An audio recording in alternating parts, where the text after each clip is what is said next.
I will call this Tigard City Council Workshop and Town Center Development Agency meeting to order. Deputy City Recorder Raymundo, please call roll. Mayor Lube. Here. Youth Councillor Nog. Here. Councillor Shaw. Here. Councillor Singh. Here. Councillor Wolf. Here. And Council President Hu. Here. Thank you so much. Please mute your mics if you're online and stand and join me in the Pledge of Allegiance if you're in the room.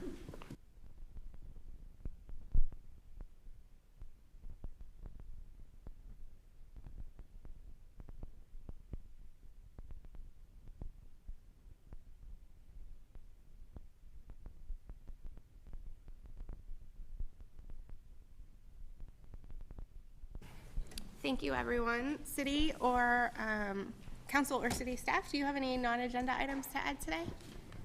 None for us, Mayor. Okay.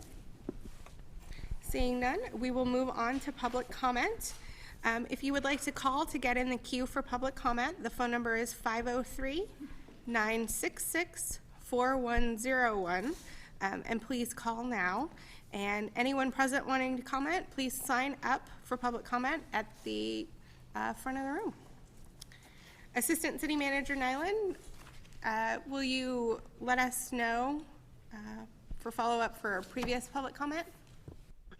Good evening, Mayor Lube. We did receive 3 comments at last week's council meeting. All were quite moving, impactful, and memorable. The comments were in response to the OIR independent review reports. We had 1 person provide testimony in person and 2 signed up through video when ended up calling in. A specific response is being crafted to Maria McDuff, as she had several asks to the city of Tigard, and we hope to send that out soon. That is my report for this evening. Thank you. Thank you so much, Assistant City Manager Nyland.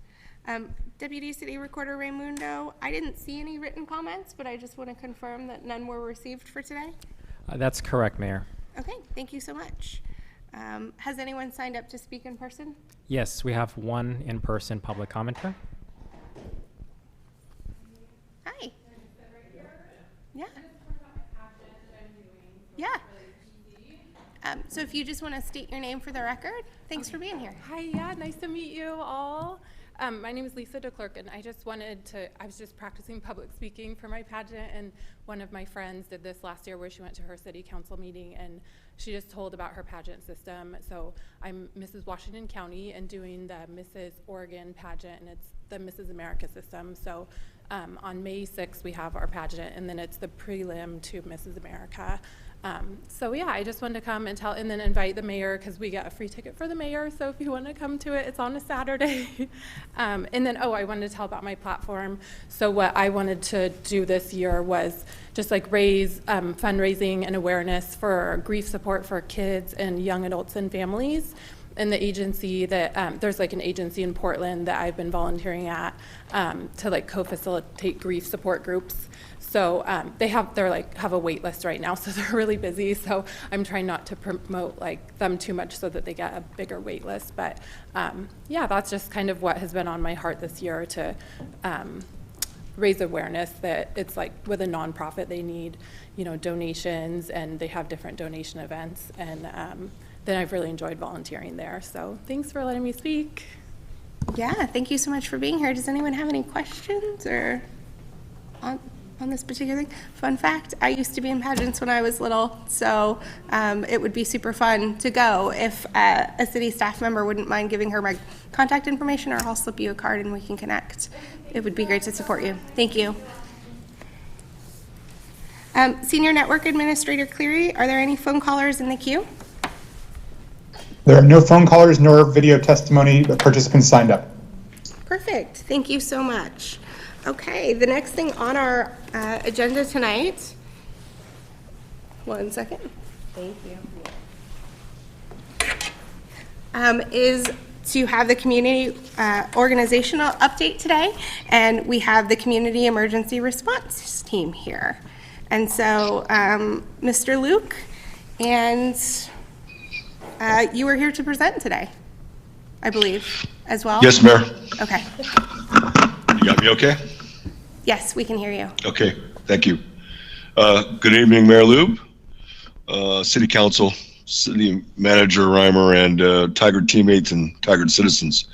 I got the honor tonight to introduce Ms. Karen Grover, who is the Citizen Community Emergency Response Team Program Program Manager. I just want to give you just a little bit of background about Tigard CERT for those folks maybe in the audience or part of the council that may not have the details from the program. 2004 was when we graduated our first class. Next month will be the 19th year of anniversary. Obviously, COVID took a little bit of a pause, but every year we had at least 2 classes. That stemmed from the first class that only had 7 students, but we were short-fused to execute a federal grant, and went through with classes of 60 plus. And currently, I think Karen will be able to tell you what the current numbers are as far as those who have passed the course and then active and whatnot. So I'm not going to steal any thunder from her. But I wanted to just let everybody knows that the program, their program has supported the citizen preparedness program out in the community, whether it was neighborhood, know your neighborhoods, or map your neighborhoods, or even our annual July community emergency preparedness fair. They also support our emergency management program and really serve as a force multiplier for a lot of activities that happen during real events. And they're not just well known in Washington County.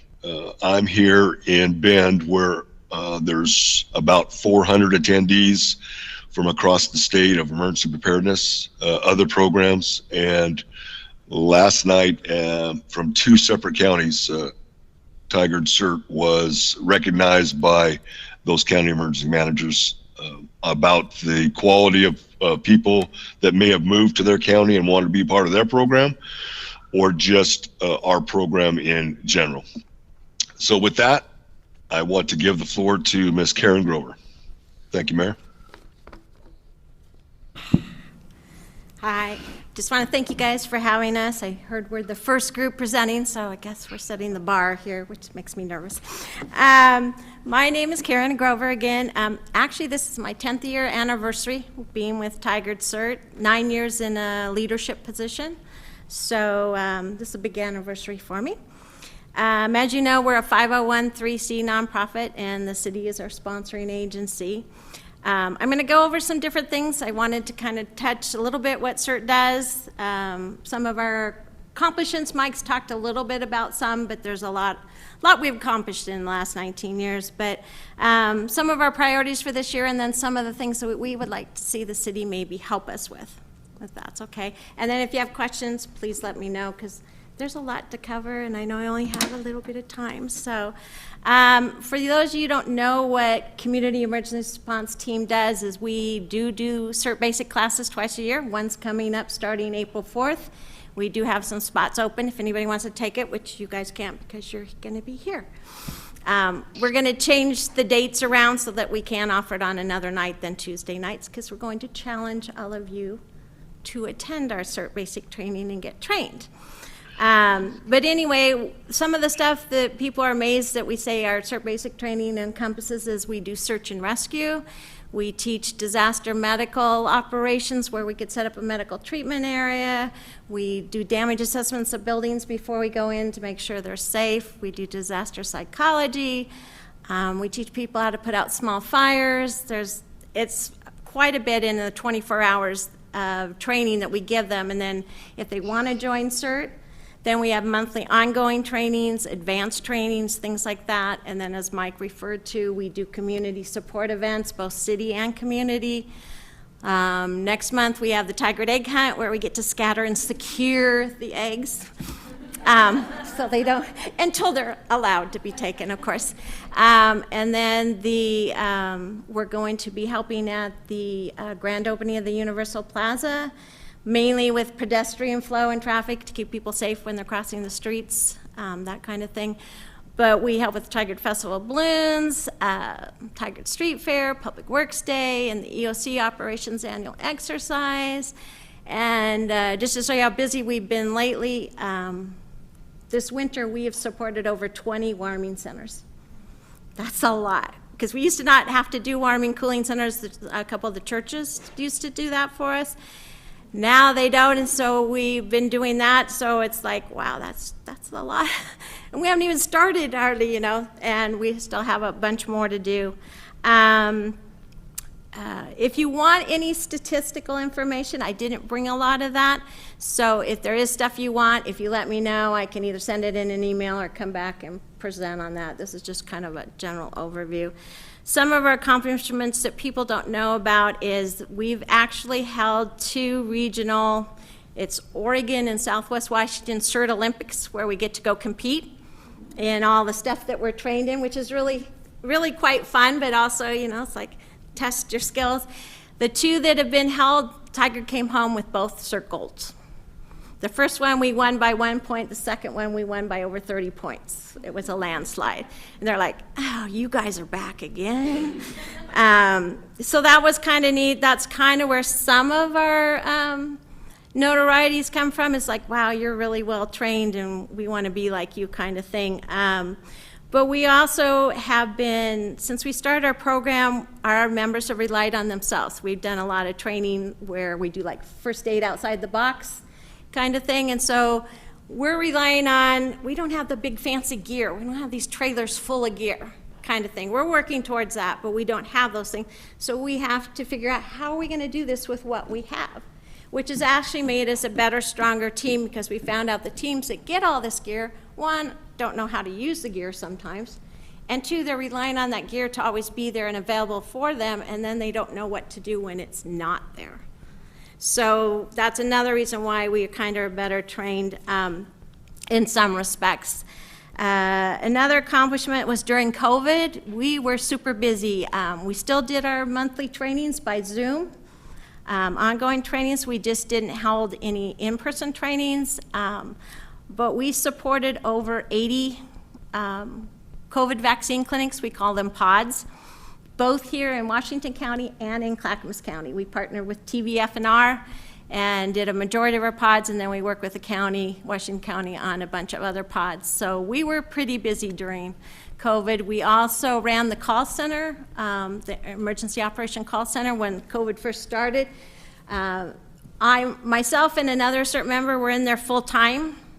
So 40 hours a week volunteering, full time in the call center, running the call center for 4 months straight. And then we also felt a need, there was a big need for food and all sorts of different essential needs, shampoo, anything you could name.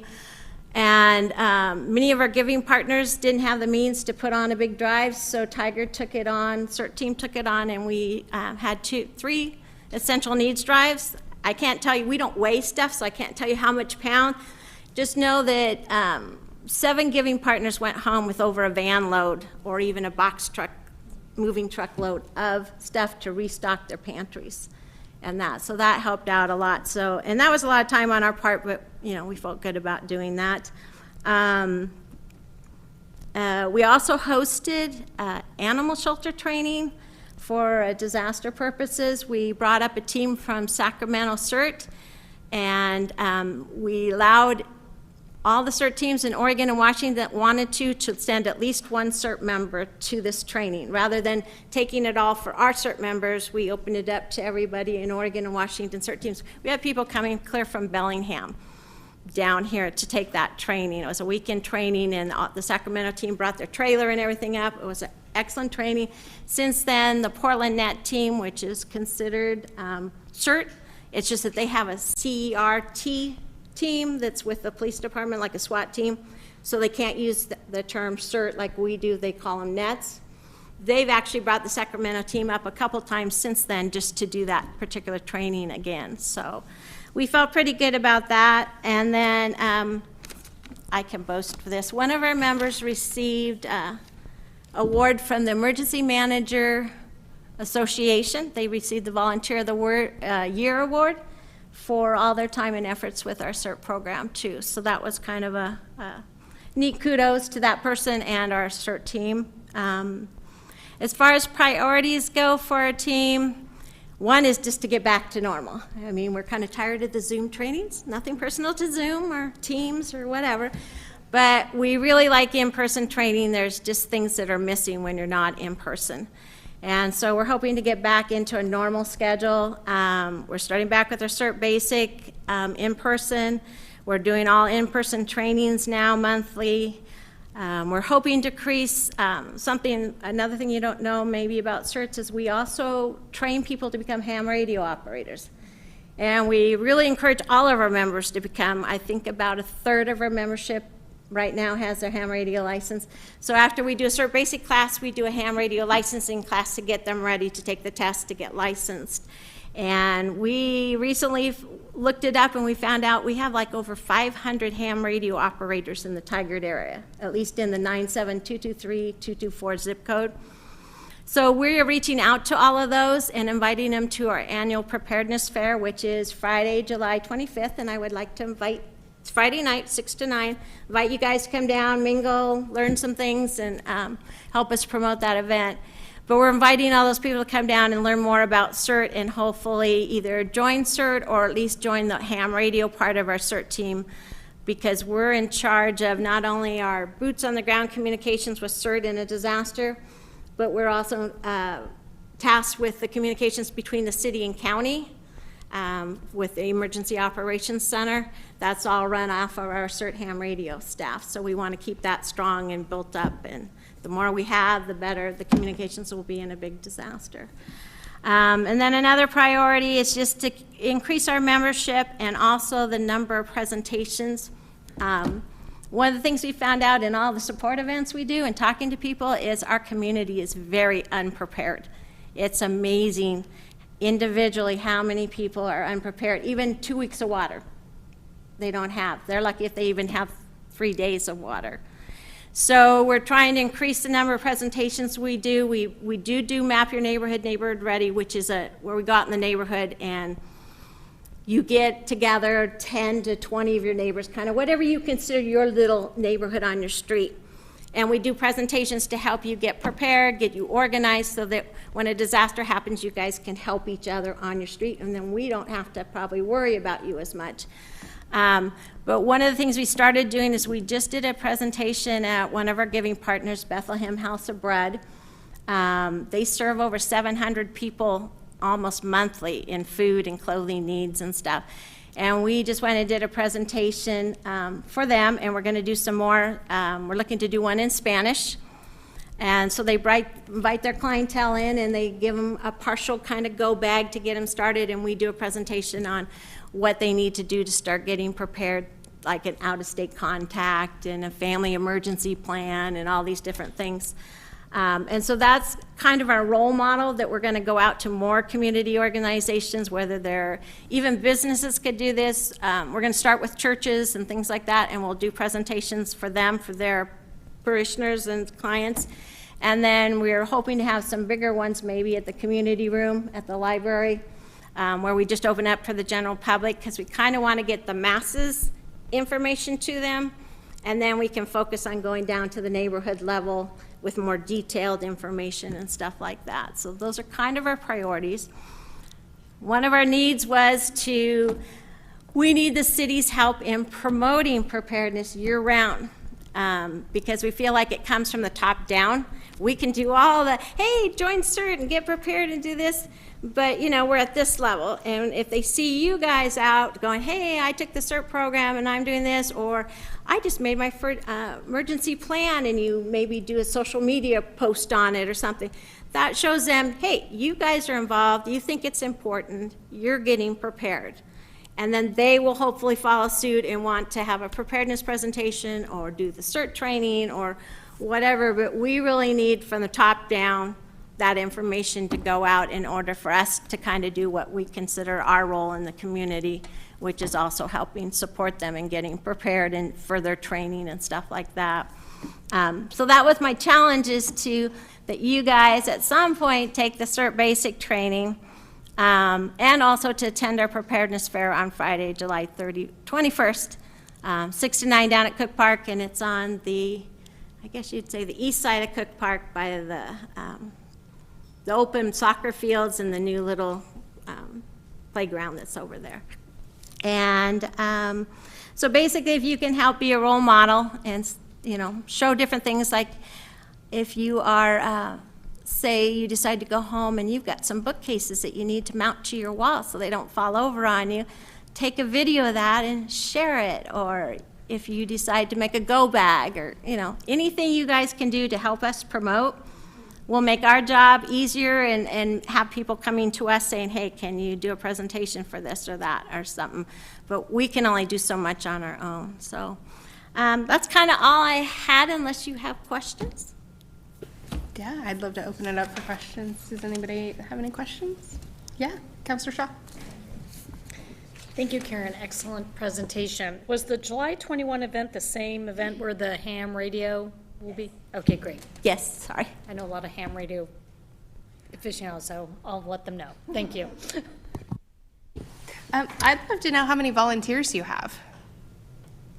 So are you talking how many we trained overall, or how many we have active? Let's do both. That's stupid. So I do not have specifics for you. All I can say is in the time frame because COVID, we took like 3 years off. We have over 600 that we've trained. As far as active, it depends on your definition of active. Mine's a little more strict than most people. Like every month you have to be, so active, we have about 200 that are currently active, and we're hoping to add more to that. So, No, that's a lot of volunteers. That's great. How can the city best support you? What do you need from us? Anything additional above and beyond what we're already doing, except with the challenge of us participating? So mainly just helping us promote it, and year round. The two big times of the year I get that preparedness is promoted, basically April for some reason, which I haven't heard a lot from the government, more federal government promoting it, but September is National Preparedness Month. We usually, I know we're booked at the library for one of their display cases. We usually do a display of getting prepared and stuff like that. We do the annual preparedness fair and stuff, but mainly just kind of what I was saying is, doing those kind of things as far as promoting individually as well as a group, as far as getting citizens prepared, because like I said, we are not very well prepared, and I would hate to see what things are going to look like if we don't step it up, to be honest. I appreciate that warning and that challenge to the community. I have one last question, and I guess it's a bit of a personal question for you. 10 years is a long time to be serving in this sort of a role. I'm curious what made you want to start serving with CERT, and what has kept you there for so long, and thank you for serving the community for so long. Okay, so you're talking to a long-time Girl Scout. So that's partly one of them. Girl Scout, camp counselor, coach, anything that kind of relates to, I think I took my first aid class when I was 16, junior life saving when I was about 16. So it was kind of going towards that direction. I probably would be a CERT member even longer, except for I had, my priorities were my daughter growing up, and I was her soccer coach and Girl Scout leader, and ended up homeschooling her and doing all sorts of different things. So I said my time was set there. But as soon as she got old enough, I decided to join CERT just because it just sounded interesting. It was that or go to search and rescue or that direction, and I decided the CERT sounded pretty cool. And so when I joined, I was like, well, we need to do more. So needless to say, 10 years later, we are doing a lot more. But it's fun. I really believe in the program. I think it's a good one for everybody to go through, just so they have all that basic knowledge, whether they stay with CERT and become an active member, or they use it personally for their home, family, neighborhood, but it really teaches you. People come and they're like, I didn't know this, and I didn't know this. And I mean, people have fire extinguishers in their home, and they don't even know how to use them. it doesn't make sense to me. So you come and you get to put out a little 4x4 fire with the fire extinguisher. We teach you how to use it so you feel comfortable with that and stuff. So, and we teach basic first aid and some other things, so. Well, that's an incredible resource and service to the community. Thank you for doing it. Are there any other questions? Oh, yes, Youth Counselor Nog. Okay, so this isn't a question, but TIAC worked on writing thank you notes for all of the volunteers and all of the hard work you guys put in during the snow days. Well, we got to kind of enjoy and stay home and like watch movies. You guys were working hard, so we wrote you guys thank you notes. So yeah. Oh, thank you. Thank you. Yes, the day it snowed, we were at the warming center and ended up staying until 4 o'clock. So we put in 2 9-hour days in a row, and we were supposed to actually have a search and rescue training in downtown Tigard that day, and it was on until that morning. And then when the snow came, we're going, yeah, our CERT members will kill us if we decide to go through with this training. It was one thing when it was just a little bit of snow and cold. It was another thing when we had more snow and more cold. So we ended up having to postpone that training, so. Thank you again for all that you do. And we appreciate the briefing and especially the community hearing more about what CERT does. Thank you for kicking us off well. You're welcome. The next item on the agenda is to adopt City Council goals, ground rules, and the team agreement. And City Manager Reimer will present this item. Well, thanks, Mayor. Good evening, Mayor, members of the council, members of the community, and my teammates that are here. Once again, thanks to Karen and all of CERT for their great work. As you can tell, we rely on them greatly in this community, so we appreciate your efforts personally as well as everything you do. As the council knows, on January 27th and 28th, we met for about a 2-day period to discuss your 2023 through 25 goals. Every other year, the council will meet to discuss the goals and priorities for the organization and the community moving forward. What you have in front of you is 3 documents, which is the goal document itself, and then you also have the ground rules, and you have the City Council team agreement. Those last 2 documents are also embedded in the final report, so you have all of them in there, and you also have them as standalone items. From my perspective, I thought it was a very healthy, open, honest conversation. Very much appreciate you inviting the leadership team and a few other teammates into the conversation so you could get our perspectives, the context of what's happening in the organization, where our team and teammates are spending their time, and how you took all of that as well as what you know about the community and the conversations you've had with different community members, the different boards you may sit on or be liaisons to, and bring all that information forward during that 2-day conversation to really help shape the document. And so the document in front of you ended up having 4 main goals, as you know. And one of the things that we really appreciated this year that was a little different than the last one that we all participated in was the clarity and the very specific actions and strategies that you had for all of us. Going into this, I know working with the leadership team, working with Sarah Wilson who helped facilitate it, that was one of our goals, was to have those clear directions so we know where to align the resources in the budget as well as our teammates, as well as exactly what are you looking for in the outcomes. And I think that was important, so we're meeting your expectations, that all of you have common expectations, so the 6 of you aren't seeing it just a little different than what we put in print. And so I appreciate all of you taking a look at the document ahead of time. I did share with you through an email a few changes. There were some spelling and grammar revisions that I won't go through, but if you have any more of those, just send them my way and we'll get them to Sarah to finalize. But I do want to highlight the more substantive ones. One was, I thought, a very good comment on just making sure the cover itself and the photos really reflect the community and the priorities that we have, so we can make that change. Obviously, the Balloon Fest is a key thing, but we can look at incorporating some other pictures in there. Also, a sincere apology to Councilor Shaw on the spelling of her first name, and then Council President Hu as well. We missed the hyphen in his name, and so just apologies for that part. And then the 2 other changes that we're suggesting are related to the climate goal.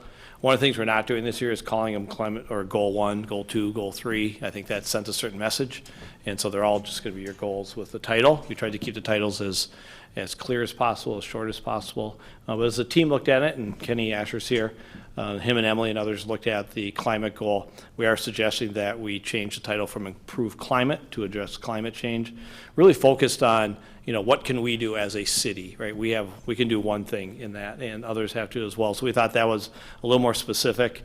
And then removing the word modeling from the strategy 2.1 under that goal. So it really says prioritize carbon responsibility in city operation projects and policies.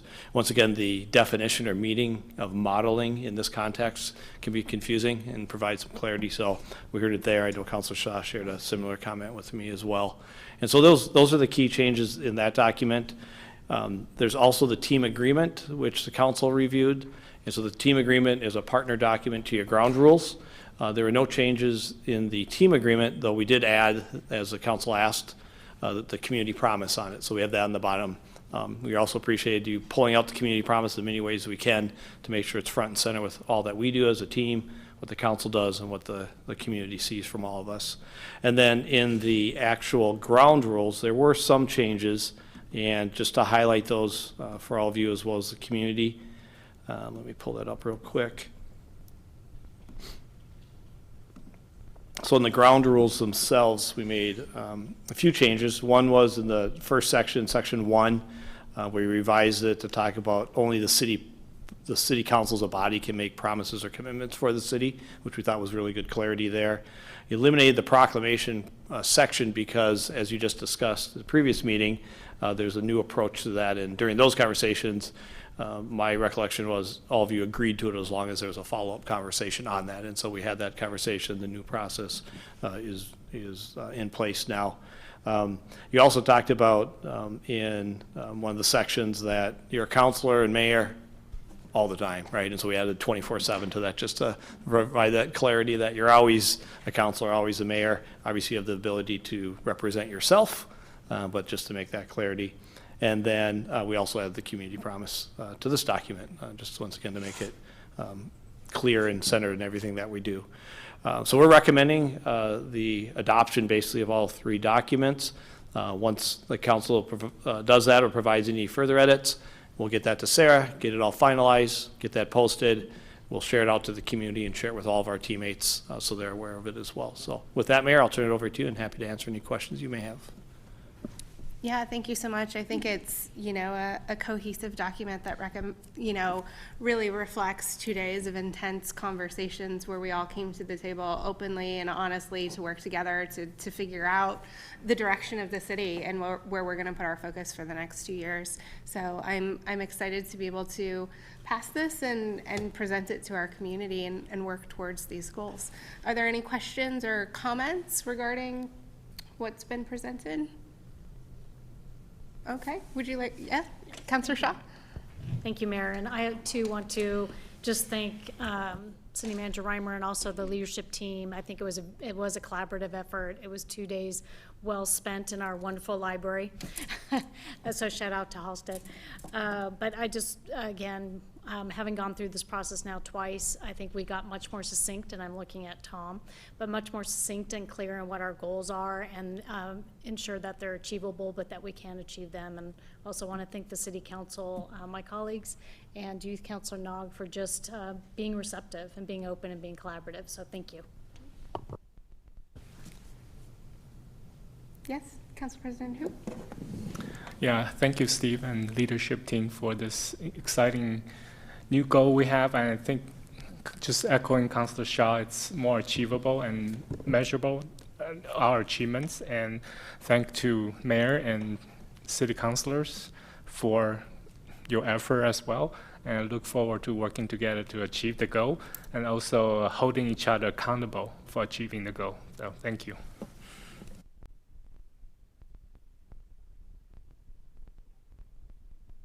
You down there.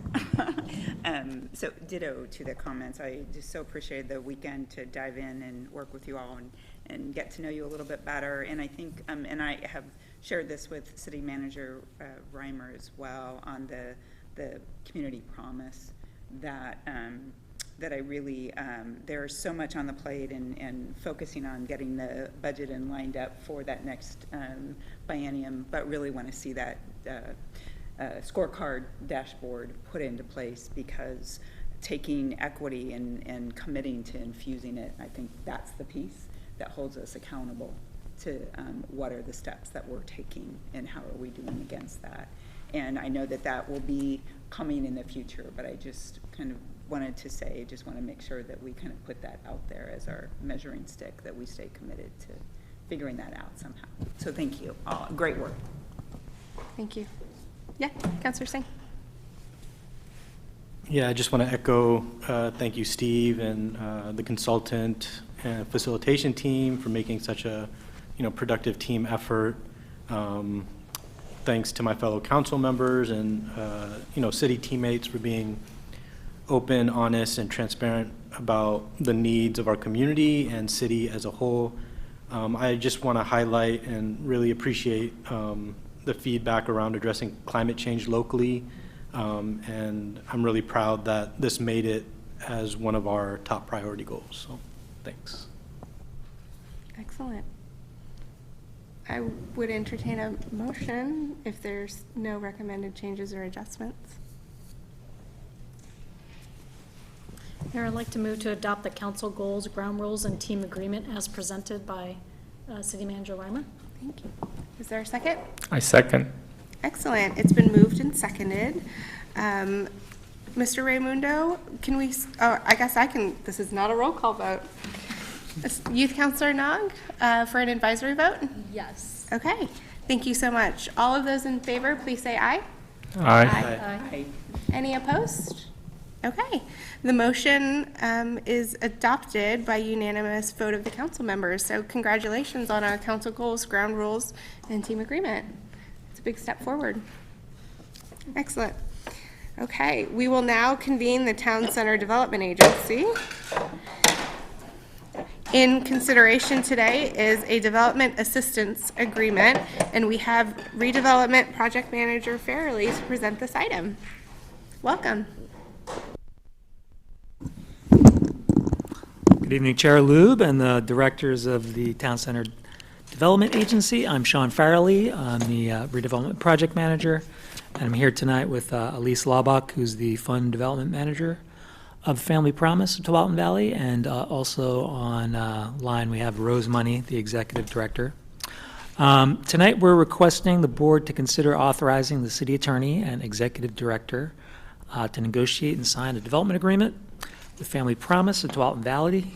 The agreement will set the terms for $1 million in TIF funding towards Family Promise's purchase and improvement of the Quality Inn property in the Tiger Triangle. It'll be used for transitional housing, 70 rooms that will serve family and adult only households experiencing houselessness. And the funds will be used to acquire the property and build some building renovations. I will turn it over to Elise for a quick PowerPoint, and then have time for questions. Thank you so much for having us here and for your consideration of this proposal. Go to the next slide, if you would.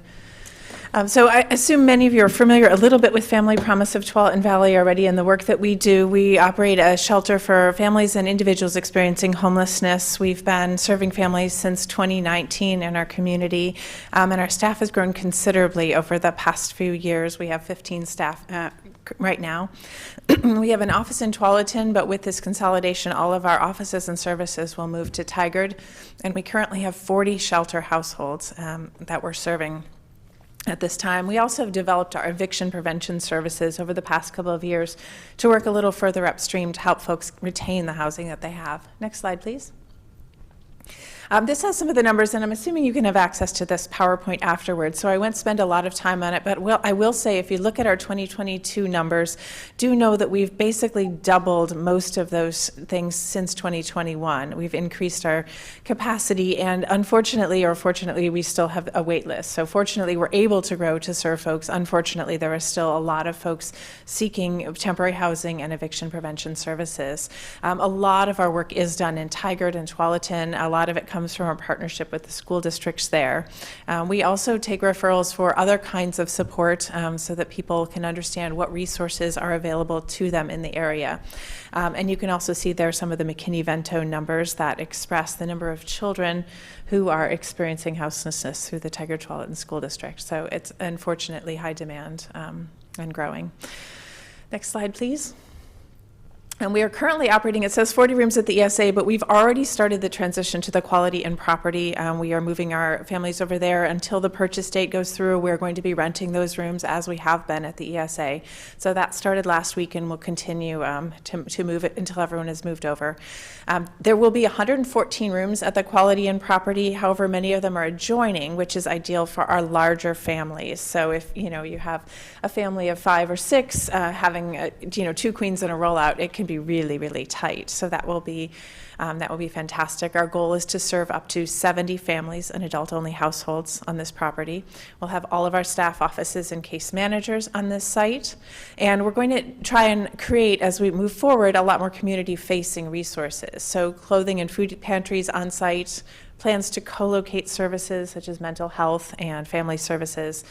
The location couldn't really be more ideal. It is right on a main thoroughfare. There's public transit right there, and yet it's private. It's not a neighborhood embedded sort of location. And we're working on communicating with our business neighbors as we speak to reassure them that we will have a good neighbor contract with all of our participants. And then our biggest project that I'll talk about in just a second is to create a commercial kitchen, which will be how we'll feed folks in shelter. And that has a lot of community engagement implications in a great way. So next slide, please. This is just a picture of the property. If you're not familiar with it, it's kind of tucked behind that Mongolian Grill restaurant over there. Yeah, next slide, please. And this shows you exactly where it's located. It's right kind of by the Fred Meyer near the 2 freeways. Really good location. Next slide, please. So this application has been in part for acquisition costs for the property. We have primarily been funded through an Oregon Community Foundation Project Turnkey grant. So we were awarded that, and they said, that's great, but we need to see the community putting a little skin in the game as well. And so we've got the county participating in some of the funding, and we're asking the city of Tigard to also participate in this funding. And then the remainder of the money that isn't for acquisition is for renovation and improvement, the first order of business being this commercial kitchen, which I'll talk about in a minute. We're also going to fill in the pool. It's a bit of a liability, a bit of a hazard, and so we're going to create maybe an outdoor dining space or a play space or something that's a little more reasonable for our family. And then we're going to create new signage and kind of a landscaping parking lot makeover facelift. So those are kind of our early priorities for the renovation. Next slide, please. The commercial kitchen, first and foremost, it's not a hotel that had a restaurant embedded. It's kind of a grab-and-go breakfast situation. So they have an area that is a space where people can come and get a cup of coffee and things like that, but the kitchen is quite small. And we'll want to transition as soon as possible to serving full meals to the families. So that is the first priority in order of business. And we're working already with an architecture firm to kind of envision and plan these things and kind of get that to come together. So we should have some things for folks to look at to kind of catch that vision fairly shortly. So that was as condensed as I can make it. I would love to see if there are any questions about our plans or overall program or how this would work. Open it up for questions. I can throw in just one comment. So right now our plans are to close on this property May 15th. And so as soon as we have all of our funding together, we'll be ready to close on the property. We've moved roughly 25 or 26 households as of today from the extended stay to the Quality Inn. So we already have a sort of an interim food program operating there in addition to some staff offices. So as soon as we close on the property, hopefully the next day, we're going to break ground on that kitchen. So we're very excited about that. Thanks, Rose. Yeah, thank you for that additional information. Yeah, Councilor Wolf. I don't have a question, just a comment, and just a total sense of gratitude. I just remember when Family Promise, got started with the congregate and the church partnerships, and just exponentially the growth that you all have provided and the support, and just wanted to express my gratitude and my awe, to be honest. my sense of awe of what you all are, championing and taking on. So thank you. Well, thank you. And that does have a large part to do with our community. We still have so many of those original church partners who are providing the food and providing the meals and doing clothing drives and all sorts of other things that partner with us in a very big way. The Tigard Chamber did a move-in basket drive for us over the holidays, which gives supplies to families as they move into their new places. So they'd have, some very basic things in terms of cleaning supplies and kitchen things. And so it really has been a tremendous amount of community support that's made this happen. Councillor Shaw? So if we're asked by community members just how they can participate or in ways that they can donate, is that something you'll put out or something you can even call out tonight? But yeah, I mean, you can. Assist? Yeah, absolutely. I mean, certainly you can always go to our website. We have an email, volunteer@familypromiseoftv.org. My email, which I'm happy to publish, is a good way to contact. But there's buttons to click to donate on our website, and we're always posting. If you follow us on social media, needs of the week. So sometimes it's mattresses, sometimes it's shoes, sometimes it's certain food items. So those are ways to kind of keep in touch with us. On April 20th is our spring fundraiser. It's a one-day program called Giving Day, very cleverly titled. And it's just a one-day online fundraiser, and we have some donors who have provided matches so people can have, double impact in certain times of day. So that's just another thing to be aware of. Yeah. And Councillor Shaw, I just wanted to add too that we're all feeling a little giddy about this, sort of like kids in the candy store, because the building gives us so many opportunities to expand the community involvement in our programming. And so stay tuned, because there will be some great stuff ahead. Yes, absolutely. I know we're not there yet, but I'm going to share your pet vision is really to have a library be one of the first things, and have maybe a partnership with either community members or even our public library where we do a little story time for the kids in program, just trying to make it as engaged as possible with the families. Because one of the big issues of homelessness is isolation, really. It is just not having that ability even to have somebody over for spaghetti, and not feeling like you can really connect with people when you're, struggling to get by, living in your car, whatever it is. Very, very isolating. And while we love the autonomy that having your own hotel room creates for families, and the privacy and the ability to just be a family in a safe space, we want to make sure they stay connected to the community and feel like they're part of something bigger. So that's kind of one of our big hopes for the hotel. That's incredible to hear. It's such a wonderful thing to come before us and to have happen in our community. And just thinking about the last action item, one of our goals is to reduce houselessness. And I can't think of a better thing to come forward next, which is to help fund a plan that does exactly that and helps move it forward, and also really helps our community members go into transitional housing and safer housing situations. So. Are there any other questions or perhaps a motion? I just wanted to add that the TCAC did recommend approval of this grant at their March 8th meeting, and Chair Tom Murphy is here tonight if there's any questions.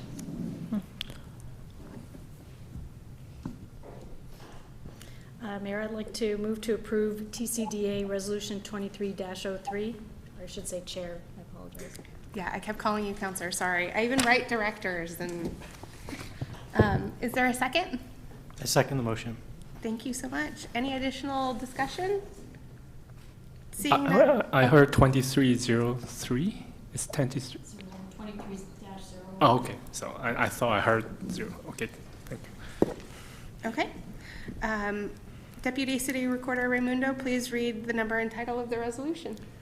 TCDA Resolution 23-01, a resolution authorizing the City Attorney and Executive Director of the Town Center Development Agency to negotiate and sign a development assistance agreement with Family Promise of Tualatin Valley to acquire a hotel property for use as transitional housing. Great. Youth Councilor Nog for an advisory vote. Yes. Thank you. All those in favor, please say aye. Aye. Any opposed? Congratulations. Thank you so much for your support. Thank you so very much. And welcome to Tigard. Thank you.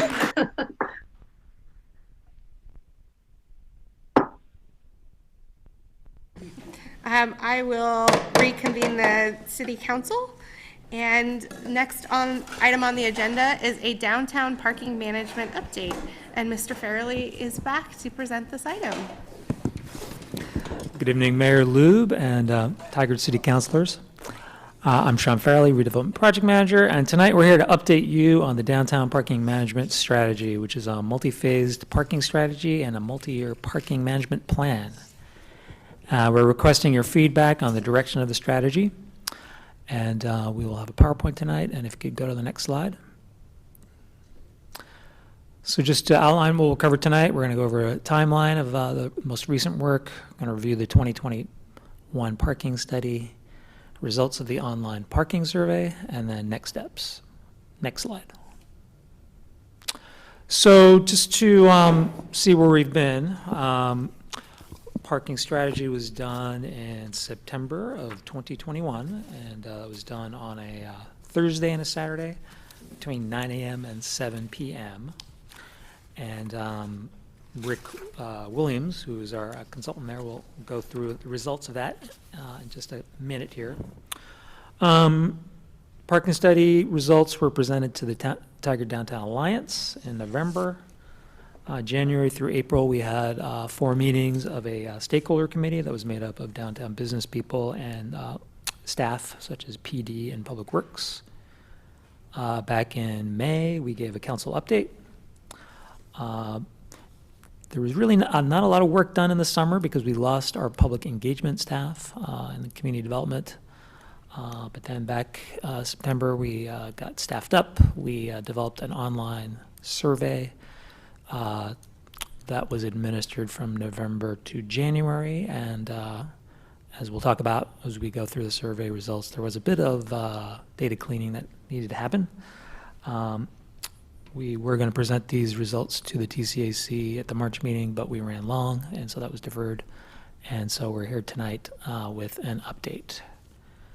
And I will turn things over now to Rick Williams from Rick Williams Consulting, and Owen Romancelli is also here online. They'll go through the results of the 2021 parking study. I know at least 3 of you were not on council when that the last update was made. And then also Owen will go through the online survey results. Take it away, Rick. Next slide. Mayor, councilors, my name is Rick Williams. I'm president of Rick Williams Consulting, a parking and transportation demand management firm here in Portland. And as Sean said, Owen Romancelli, our vice president, is also on the line. He led most of the data collection effort, and I'll present the parking findings. Owen will present the online survey findings, and then both of us here to answer any questions you might have. So this first slide on the left gives you an idea of the size of the study area. So the black boundary is the 2022 study area. The blue shaded area, we actually did a study for you also in 2015. So this shows you in the map that we significantly grew the area, and I think that's a way to anticipate future growth and to see what was happening there sort of south of the traditional downtown.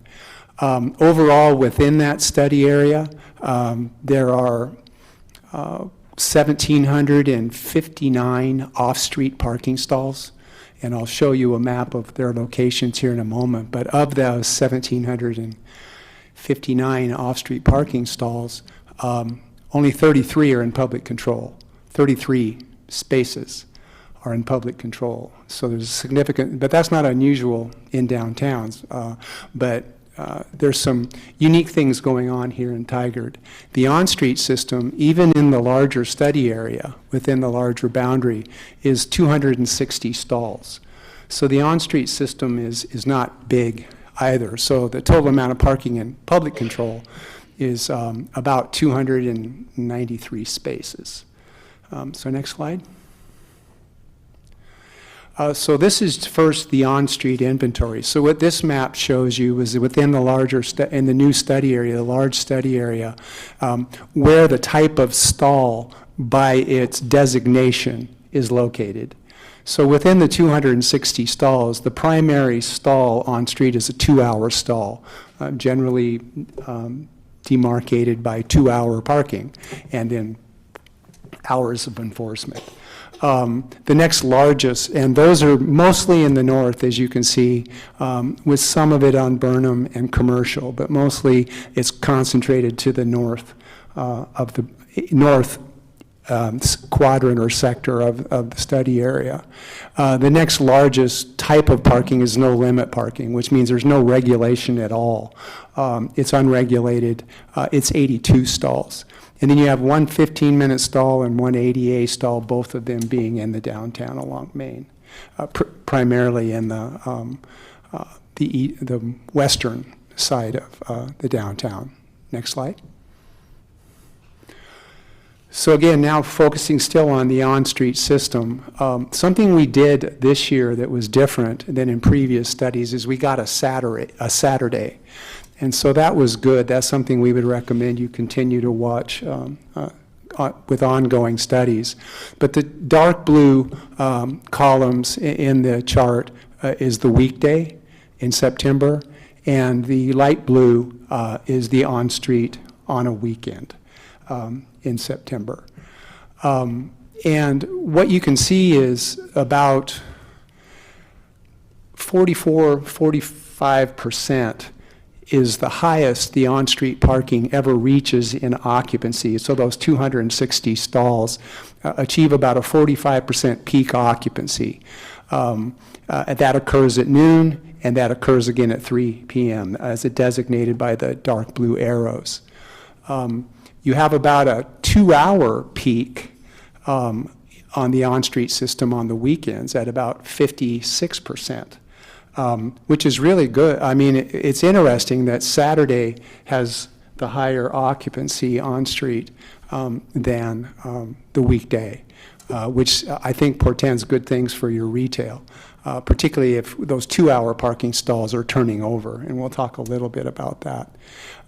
So again, but within the industry, you'll see another slide, next slide. Within the industry, we sort of evaluate the performance of a parking system in color bands.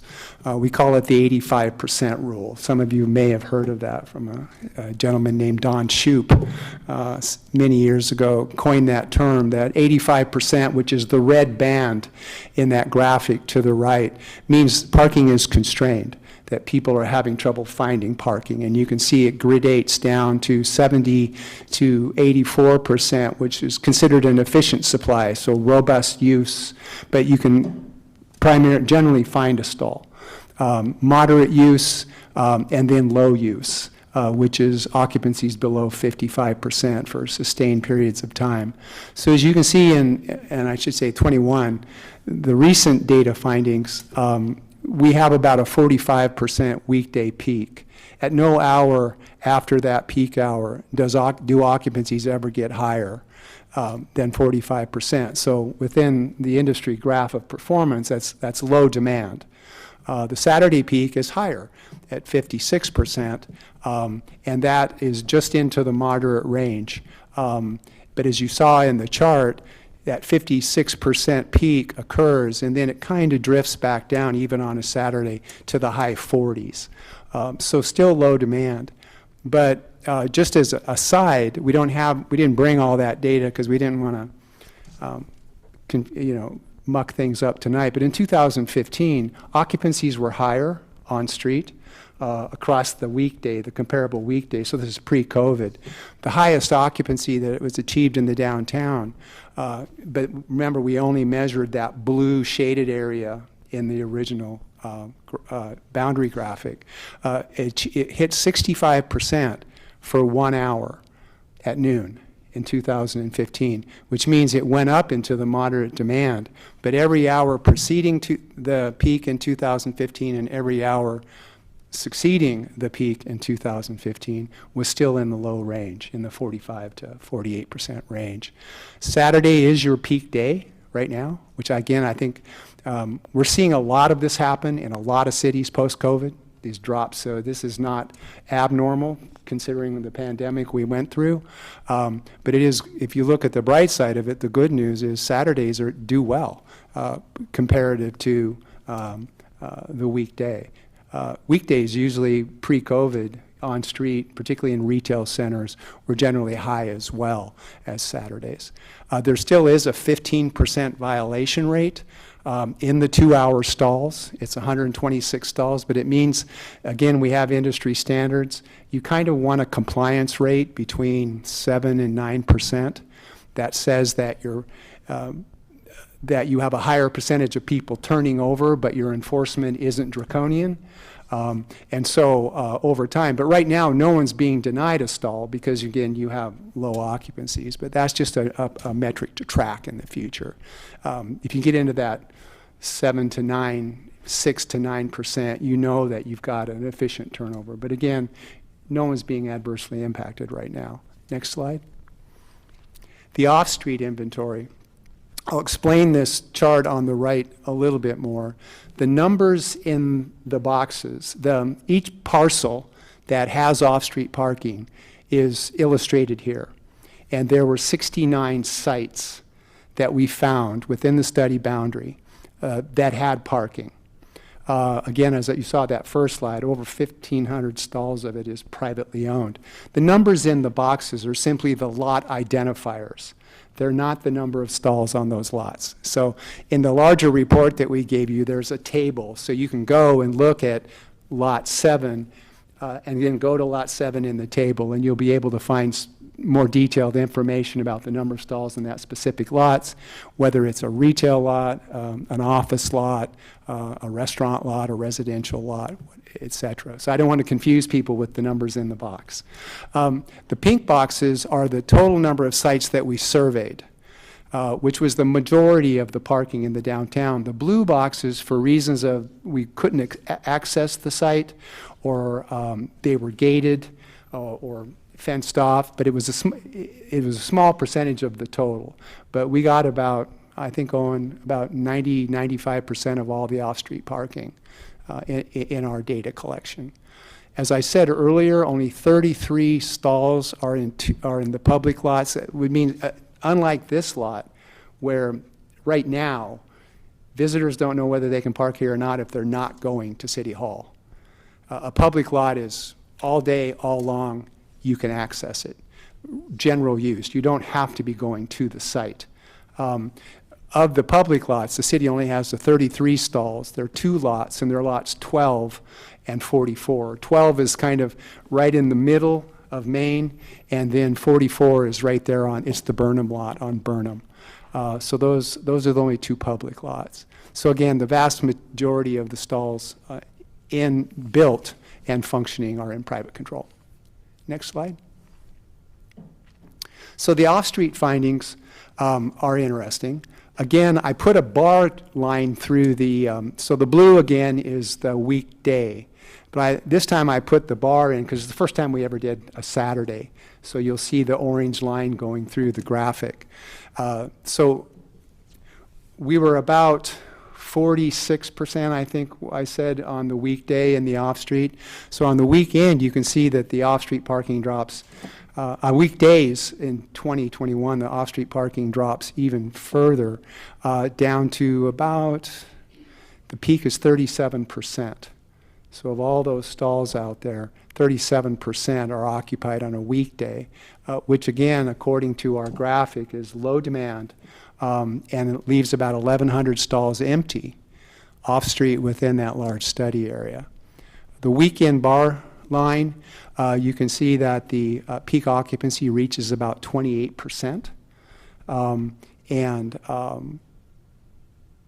That is on a weekend. And so unlike the on-street for the weekend, the off-street on the weekend drops below the weekday. But that's traditionally happens, regardless of what the occupancy is in an off-street lot. The traditional user of an off-street lot is a long-term parker, an employee or resident or someone who's staying for a long period of time. So the weekday is normal. We usually see that type of drop. Again, the 2015 data, if I went back, the typical weekday was about 48%. So you've seen now it's about 37%. So you've seen a pretty good drop in usage pre-COVID to post-COVID, but still you're in the low range, a lot of empty stalls. But all of this, Saturday and weekdays, is probably reflective no surprise, of the impacts of COVID. And those are still trying to work their way through the system. Is our employees going to come back to work? And that's a strategic thing we need to look at over time to see. We don't want to fill the lots with a new user and then all of a sudden the old users come back. So there's some strategy involved in that. But overall, again, as you can see, the peak hour on the weekend is 28%. The peak hour on the weekday is 37%. You're still in the low range. And so the overall findings for the on-street and the off-street system is right now your system is performing at a low level of demand. And there's, on the weekends, there's 1,266 empty stalls, the weekday 1,100 empty stalls off-street. Next slide. So these are called heat maps. So to explain these, on the left you have the weekday, on the right you have the weekend. So we took those bands that you saw in the previous slides, the performance bands, colored bands. And you can see that the thin lines are the on-street system, and these are combined peak hours for the weekday peak and the weekend peak. And then we did the same thing. We just lit up the off-street parcels based on their performance band in their peak hour. So we have to remember that outside of this peak hour, any other hour would have less cars parked. So at these 2 points in time, on weekdays and weekends, or the highest point in time on those survey days of parking use.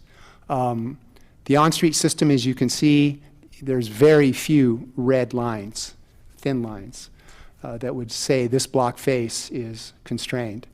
And then the off-street lots, you can see in the weekday peak, there in the box in the left-hand corner, there's 3 constrained sites at the noon peak hour. You can see those 3 red boxes. But if we added the total number of stalls in those red boxes, they only represent 54 parking stalls. They're only 2.5% of the total supply of parking. So it's not they're constrained, but again, I don't think they're detracting from the overall empty parking. I won't say it's available because it's private. So empty parking doesn't mean it's available parking. But you can see there's a lot of green surrounding any red that we have. The same thing on the weekend. Again, 3 constrained lots. This time it occurs at 4 p.m. But those constrained lots total only 31 stalls, or 1.4% of the supply. The bottom line is there's abundant empty parking in the study zone. And so our strategic approach is, how do we make more of it available? Recognizing that it's private parking, which would require conversation, education, and partnership. So next slide. And now I'm going to turn it over to Owen Ronkelli. You can see him right there. Hi, Owen. And have him go through the online survey results for you. Thanks, Rick. Hello, Mayor and Commissioners. Thanks for the opportunity to share these results with you. As Sean stated, we wanted to reach out to a broad audience to understand people's perspective on parking and access for downtown Tigard. And so in that, we put together this online survey. We had it out for about 7.5 weeks, starting in November and finishing just past the early part of the new year. And city staff did an excellent job in publicizing the survey and getting the information out. We had a lot of great responses. With that, we had almost 500 valid responses that we got back from folks with the survey, and I'd like to go through that with you right now. So next slide. So in terms of who responded to the survey, we had about 2/3 of responses came back from visitors, and we had nearly 30% from residents, and then we also had a handful of responses from our employers as well, and that's what this slide here indicates. Next slide. So one question that we asked all respondent groups was, you know, when they are in downtown, what is your parking location? Where do you park when you're in downtown Tigard? And not too surprisingly, both residents and employees And in this case, when we asked employers, we said, where do your employees typically park? And so this is not direct responses from employees themselves, but rather from employers saying where their employees do park. And in both cases, residents and employees, the overwhelming majority of them do park off-street. However, we do see that some residents, 28% of them, are parking on-street. But I think the big takeaway here is that our visitors, we had over 300 responses from our visitors, and the vast majority of those folks are parking on-street. They are very reliant on that on-street system when they do come to visit Tigard. And so that's what we're seeing here with this slide. Next. And when we ask specifically of our visitors, when they come to downtown Tigard, how often do they do that? And the overwhelming majority are very frequent users of downtown. So they're downtown at least at a minimum 1 to 3 times per month, but several of them are doing it once per week or multiple times per week. And so the responses that we're getting from this group are people who are very well versed with the downtown and intimate users of it. Next slide. And so we also asked our visitors how they travel to downtown. How do they typically access the downtown? And if you were to combine the drive alone rate with the carpool rate, we see that 85% of visitors are arriving by vehicle to downtown. What that also means is that 15% are arriving in a way other than automobile, in this case, biking, riding transit, and walking, which is actually, I think, a really positive result that we see. We see 15% of visitors who are coming to downtown are doing it in a means other than an automobile, which I think is really encouraging. Part of that could be, friends of residents downtown, or using the bike path or the trail too. So there's lots of options, and the fact that people are getting to downtown in another means, I think, is really refreshing. Next slide. And so specifically when we asked residents, we wanted to ask how many of them own a vehicle, and we had 142 responses, and 94% of them said that they own a vehicle or a motorcycle. So only 6% don't own them in this case. And so following that up, we asked where do you park that vehicle, and 70% of them said that they park in an off-street facility, 51 in a private facility, and then 18% of them said that they park in a public lot. But I think, again, the takeaway here is that 28% of those residents do park on street, and sometimes it's likely in one of those no limit stalls, or it's being done after those enforcement hours. So that on-street system does provide access for downtown residents as well, hopefully in those after enforcement hours.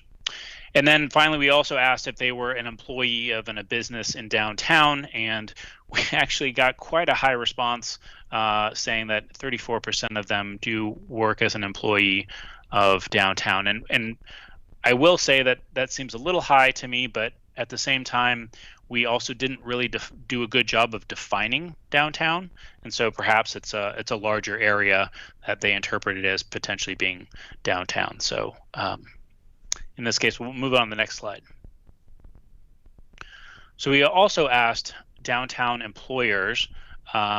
We wanted to get a sense of the size of their business, and in many cases, 76% got back saying that they have less than 10 workers, and that both includes the owners and the employees themselves. We had 4 businesses that have between 10 and 25 workers in this instance. And then following up on that, we also asked them if they had if their business had a private lot, and 62% of those businesses said that they do have a private parking lot to them. And then One more question, follow up on that was to say, do you allow your employees to park in that private lot? And 63% of them said that they did allow their employees to park. So in some cases, there are businesses that have private lots where they don't allow their employees to park on them, presumably that they're saving those spaces for customer visits, which means that those employees are looking for on-street parking during their workday. Next slide. So we also asked employers, what is the benefit of having a business in downtown Tigard?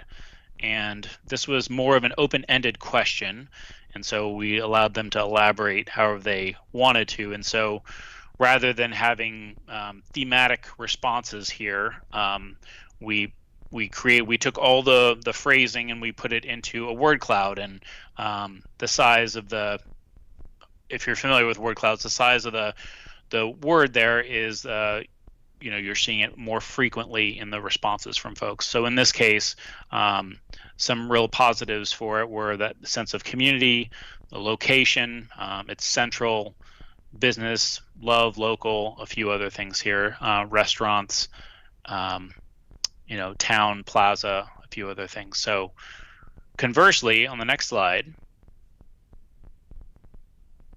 we asked what are employers' concerns related to having a business in downtown, and as you can see, the overwhelming response here was parking, followed by homeless or houselessness and camping, safety and crime are some of those things that top the list. Other words like difficult, garbage, graffiti, things like that. But this is kind of a visual representation of some of the thoughts and ideas that are coming from downtown employers in this case. And next slide.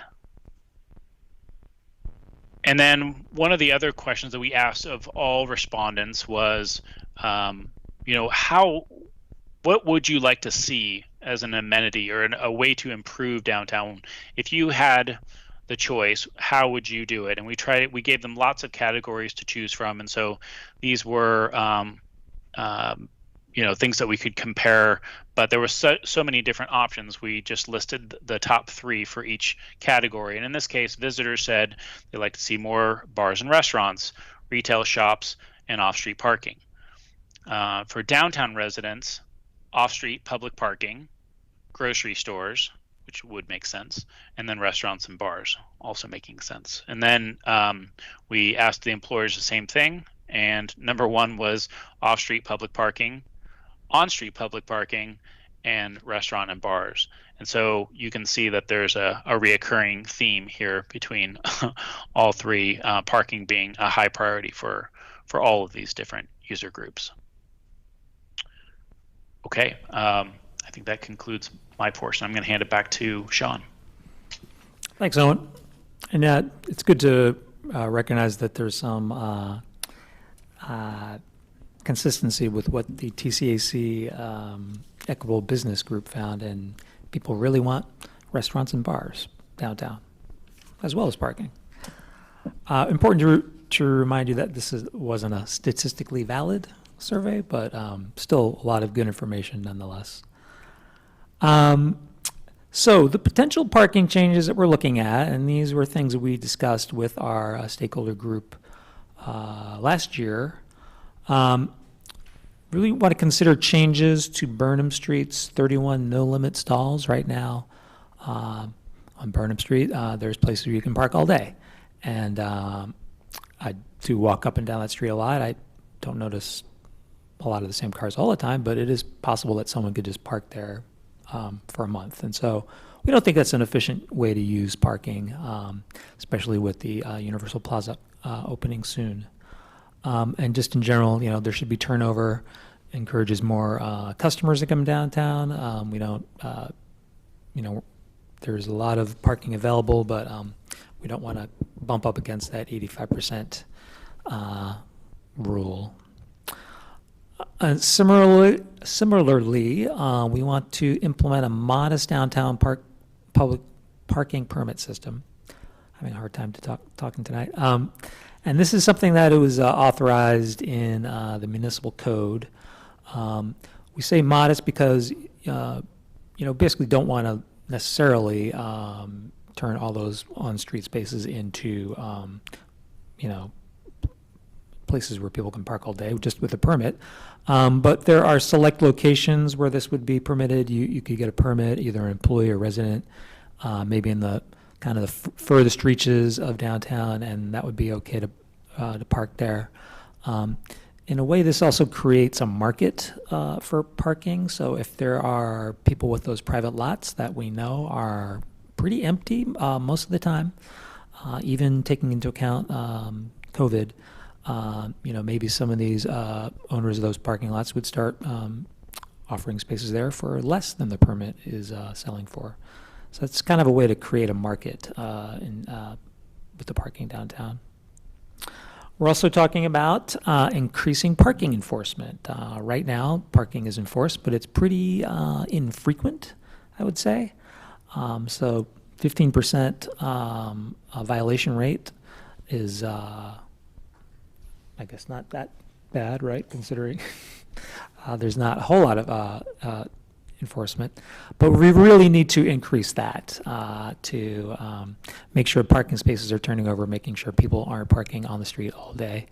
And this would include weekend enforcement. And this would be done by a private contract. The police department doesn't have the staffing to make that a regular occurrence, parking enforcement. So this would be moving to a private contract, and it wouldn't be, not a 24/7 or even 40-hour amount of enforcement, but kind of surprise enforcement, which keeps people on their toes.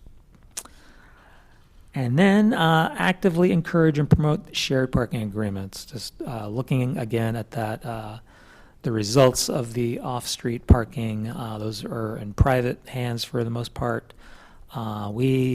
It's hard to do, and the city cannot force this by any means, but what the city can do is encourage those things to happen. And there is some of this happening anecdotally. We've heard of people making arrangements, and I think it kind of makes sense for employees, especially since that's a regular number of people, perhaps, that if an employee doesn't have access to an off-street lot with the business that they're associated with, they can make arrangements with a business that has a surplus of parking. So again, that has to be kind of, city can encourage it, could be like a clearinghouse for information, but we can't really force people to participate in that because they are still private lots. But we would like to see, perhaps, this is an area where the Tiger Downtown Alliance could take a leadership role. Next slide. So the phase 2 of the public engagement, we're going to re-engage a steering committee, making it broader, include some business, residents, and visitors. The TCAC will be more involved in this. They have indicated that they are interested in playing a bigger role.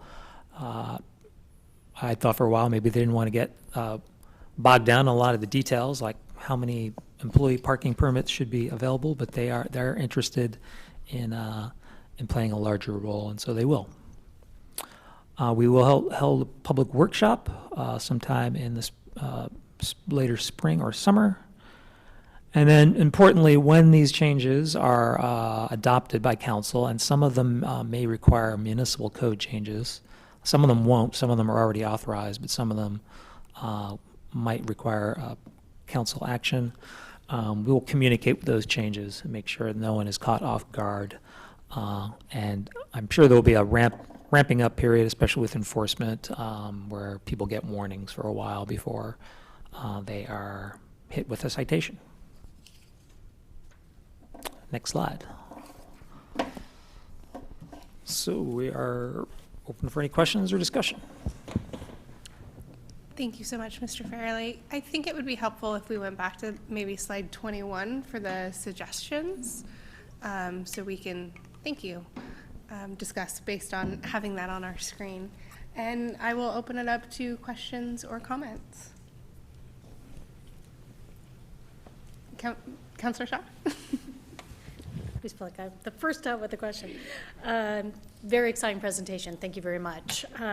Couple of questions and then maybe a couple comments. One, the question, you keep mentioning Saturdays. Is that a preferred date to do studies such as this, and why not Sundays, since Sunday in Tigard, particularly during the spring and summer, and towards fall we have the Farmers Tigard Market, which I would assume would attract lots of folks. But that's my first question. Great. Counselor, thanks for the question. It's a good question. Generally, when parking studies begin, you want to think of parking studies as an iterative process, that you're continually trying to refresh a database. And then every year, for a while we just did weekdays. Then we said, let's try a Saturday. We work with many cities, and as they develop their parking plans, they'll decide to try it in a different season. They'll try a Sunday because there's unique characteristics that occur. So the long answer to your question is that would be something to take a look at ongoing in discussions and say, okay, are people comfortable with the baseline? And now let's hybrid off the baseline and see how a Sunday compares to a Saturday, or a Sunday compares to a weekday, or what is a spring compared to a fall, or what is a summer compare. So it's really a matter of resource, unfortunately, because collecting data is time consuming and it's labor. But your question is a good one, because I think that's where Tigard would want to go. What more data do we need as we refresh our databases? The industry says you should refresh your database every 2 to 3 years. More frequently if you can, but usually when you put a change into effect, sometimes it takes at least a year for it to pan out, so you get into that second year. So I hope I answered your question, but it's a good question, but we didn't collect Sundays because we wanted to start with the Saturday. We also looked at just when businesses were open in downtown, and a lot of businesses are closed on Sunday. There is that farmers market, which is a big attractor, but we figured Saturday was probably more representative. And you're right, we are going to be doing another parking study in the not too distant future, I'd say. Yeah, Council President Hu. Just follow up on that question. One concern I heard from downtown business owner about the study is the data collection ends at 6 p.m., so that may have to do with the resources and the method.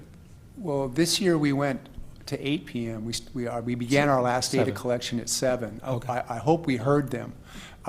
We can go longer in the future, but Counselor, again, as we refresh the database, we learned that, for instance, in Salem. We used to do basically 8 to 6 in Salem, and then all of a sudden, the peak hour was always our last data count, and so over the years, we've expanded it out. So yes, it just goes back to that, listening to the community, and then going back and refreshing the database. We tried to go a little, Owen, is that correct? We went a little bit longer this year. We did. We did go, I think we ended at 6 before, and this time we ended at 7. Okay. One thing I would offer up, though, is that while we can reveal, by going later, we can reveal more parking behavior later in the day, it is also, we also need to keep in mind how that would affect any sort of management strategy. So the idea is, right now the enforcement hours only go until 5 p.m. And so if we did collect data later, do we want to try to control parking later in the evening? And from what I understand, I mean, I've actually been in downtown Tigard later in the evening, and things are really hopping. So there's a lot of activity that happens on the street and even in the off-street lots. So to address some of that demand would require management strategies that fall outside of the current enforcement hours. So that's something to consider as well. One more question. So according to your study, it shows that the street parkings are underutilized, but all the surveys from everybody says, at least the perception is that we need more parking. Mm-hmm. So there seems to be a disconnect between reality and perception. So when you continue the next phase of your survey or community outreach, I will be interested in knowing why there's a disconnect, especially when you tell them your fact that there's sorry, I don't want to air quote that, but it is fact that the parkings are underutilized. That would be interesting knowing why there's a disconnect. Well, that's why we like data. I don't think we've gone to a city, Owen, and correct me if I'm wrong, where the reason we're there is because there's a perception or a sense of a parking problem. And in many cases, even pre-COVID, we bring data in and before we bring the data in, we let people tell us like the word clouds, what's working, what's not working, what is good about parking, what's bad about parking. And a person's perception of parking could very well be one block face downtown, because that's the block face they use. And they're not looking at what might be in what the industry would say is a 600-foot walk bubble, which is basically what a customer is willing to walk. So it's education, it's being objective with our data, hearing that, yeah, your experience downtown is your experience downtown, but then to be able to sit down in a group and say, well, here's the data. So what did we miss? And I think Councillor Shaw's question and your question about morphing off of a database, it creates that conversation that over time then we could say, well, where is your problem? Because then we can bring the data in. And, oh, gee, you just happen to be on the one lot, the three full lots on a Saturday. So that's how we try to address it, is we never discount it. But it's just, Owen has always said, you know, the data tells a story. And we're not trying to create a story, the data tells the story. And then we match the story to the perception.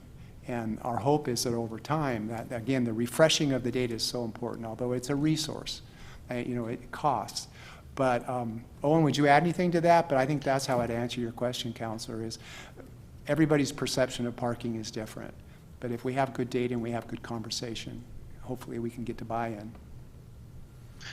Yeah, I think that's right. The only thing I would add to is I think employers are perhaps more sensitive to some of this because they're getting that feedback from their customers sometimes, or maybe it's their experience from their employees, and so they're getting it for a lot of different sources, whereas maybe for the individual visitor it may not be as a high a priority or that type of thing. But that is one thing that we try to do, is we definitely try to leverage the data to challenge people's perception of what reality is in downtown. And so perhaps people's experience is more reflective of that high demand time later in the evening when people are going to the bars and restaurants.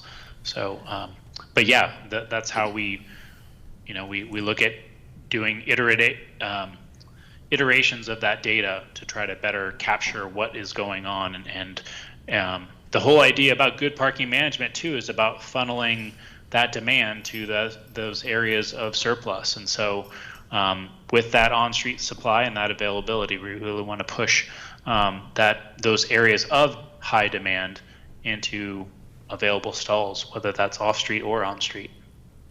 I think one of the things worth pointing out too is there could be up to 2 years between this parking study and this survey.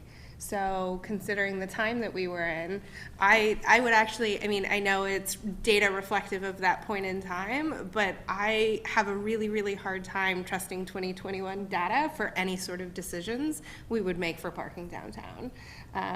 We were all still holed up in our homes, and we weren't going out, and we weren't going to downtown. Maybe we were going to the farmers market, but we weren't out the way that we are now. So I would say that in my mind, these are two very separate things that are addressing two very separate times, and I would hope if we are expected to make some of these decisions based on data, that we would get a fresh set of parking data, because in my mind, it could be 2 years.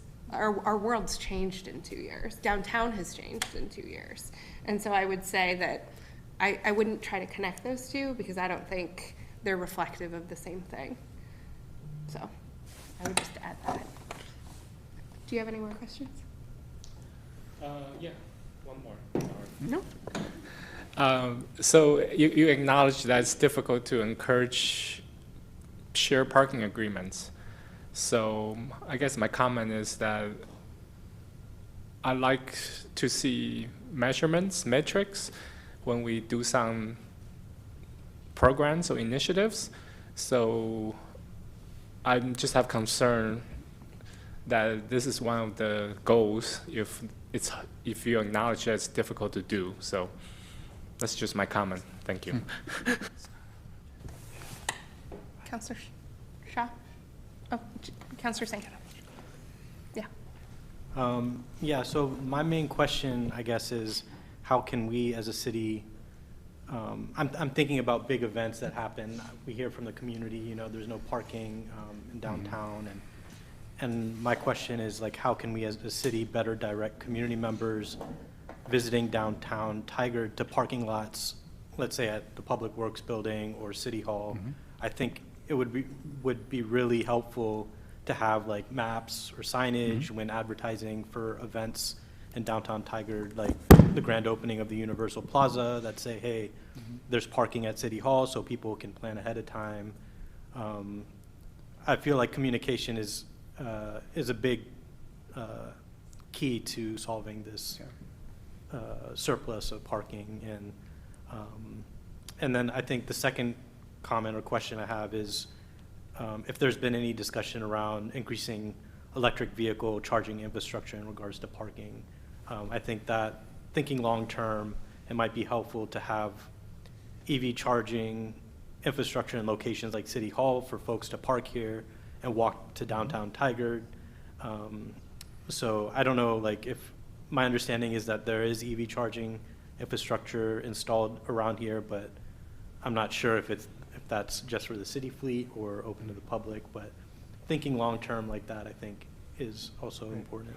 Well, I think the first question on communicating where to go if I'm a visitor.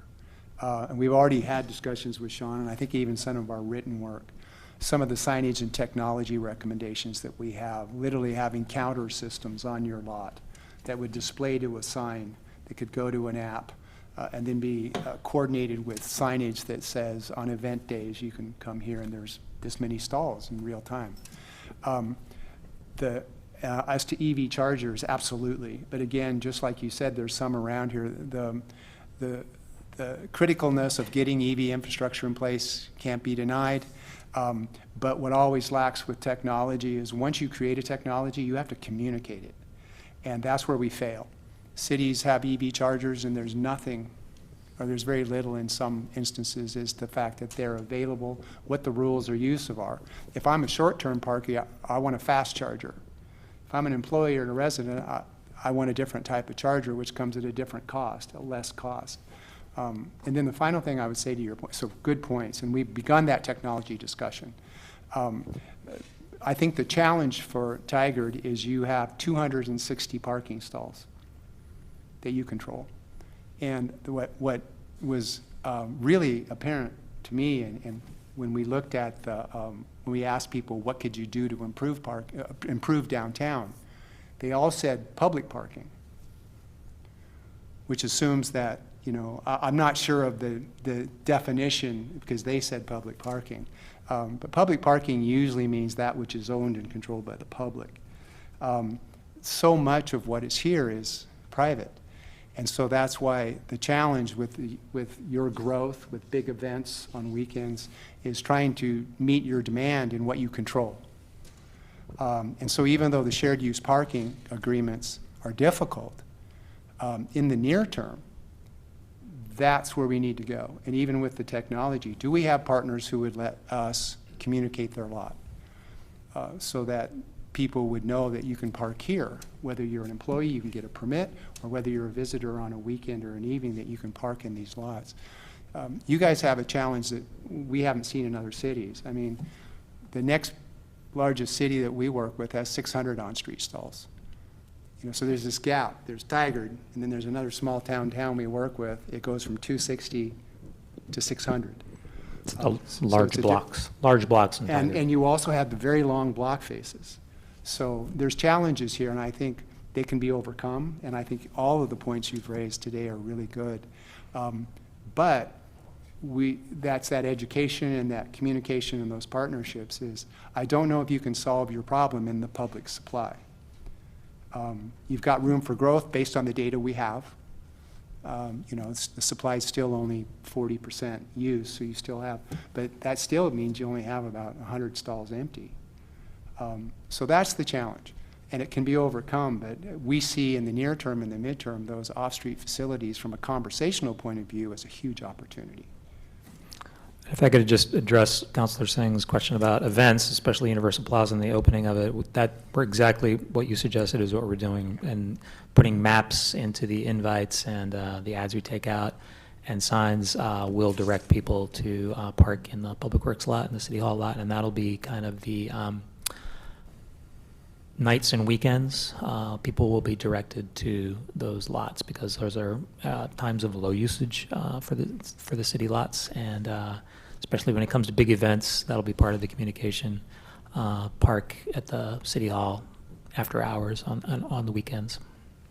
And the EV charging stations, Steve, I don't know if I should be asking, but how many did we install in the? We installed. Oh, I'm sorry. That's all right. So we installed 10, and those are open to the public as well. So, and so I think the communication, that advertising, and making sure people are aware will be an important part of this.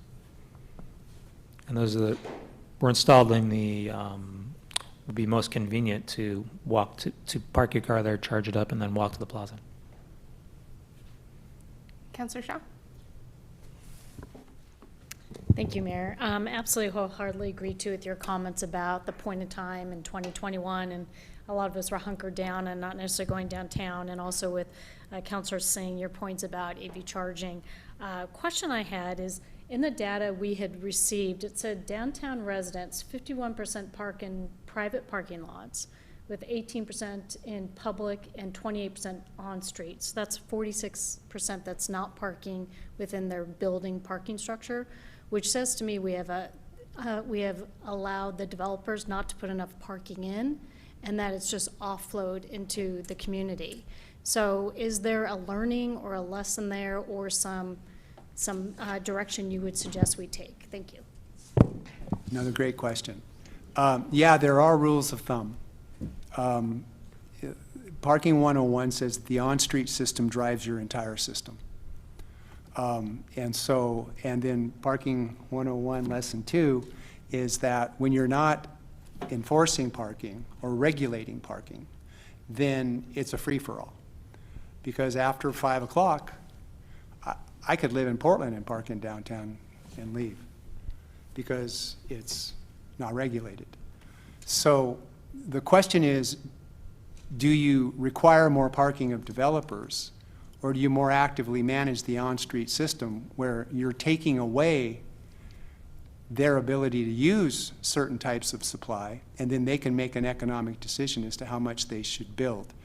Because there's a back and forth between developers and non-developers, they're not so opposed to minimum parking requirements, they just don't believe that the ones that you have are the right ones. So it's not an easy answer, but like Owen was saying, some of the 40-some%, if you combine them, of people who are parking in the public system, because they're also probably parking in a public lot, those two small public lots, is because they can. It's legal. There's nothing that says I can't park on street or in one of those lots after hours of enforcement.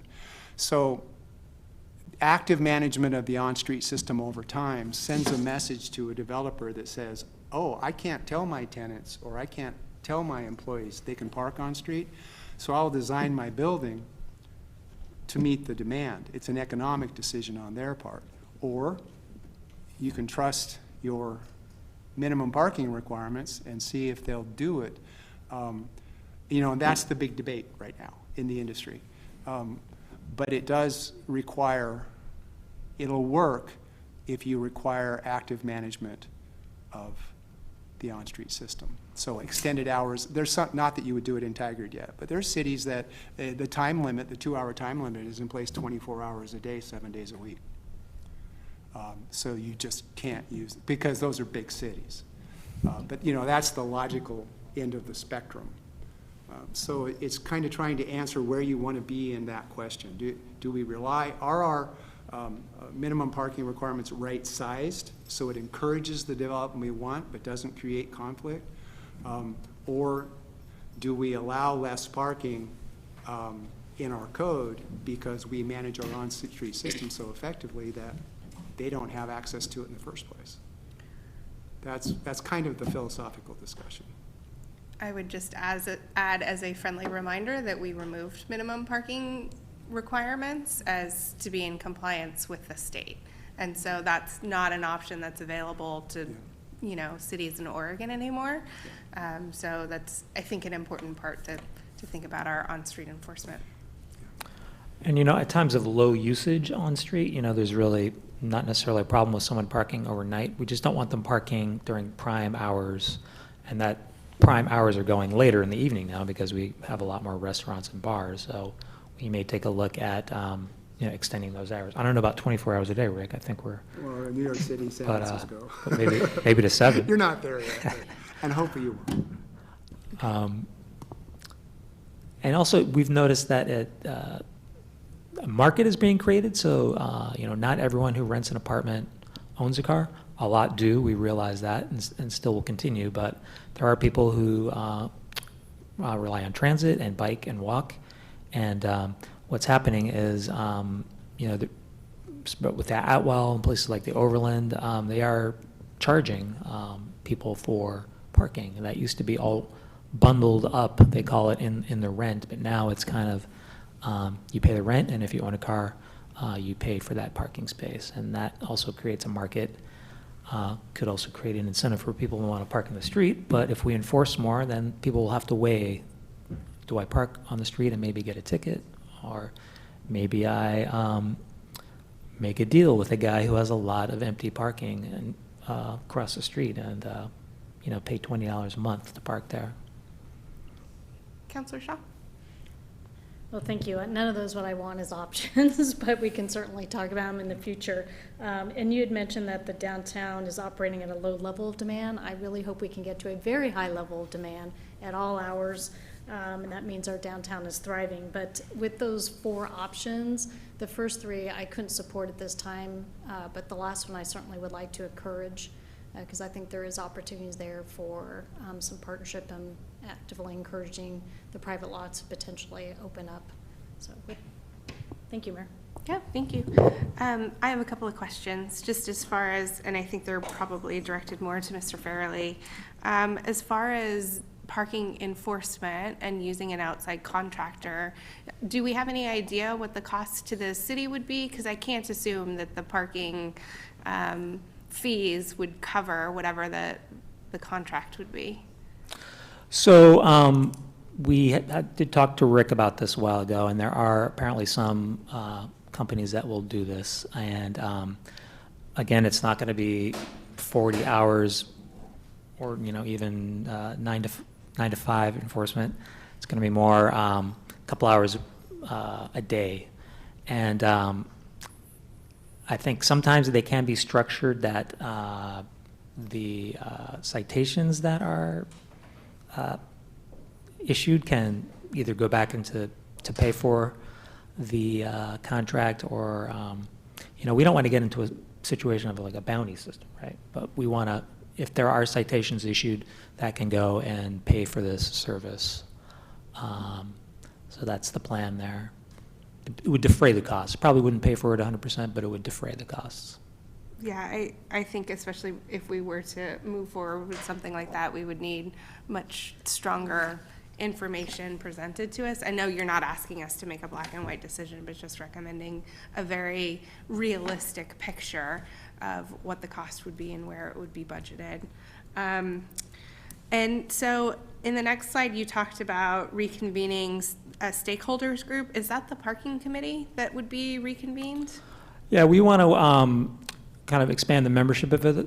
So we're hearing from variety of voices. Business people are very important, and we want to hear what they say, but there's other users of the downtown, visitors and residents that we would like to also have to hear from and work out some of these details. I think, some of these things are going to be getting into the details of like how many parking permits we allow, and some will be broader. I think the TCAC probably be involved in the broader policy, and then just maybe smaller stakeholder group of business people, residents, and visitors can get more into the nitty-gritty of parking permits and so forth. Gotcha. If we could go back to the other slide, please. Thanks.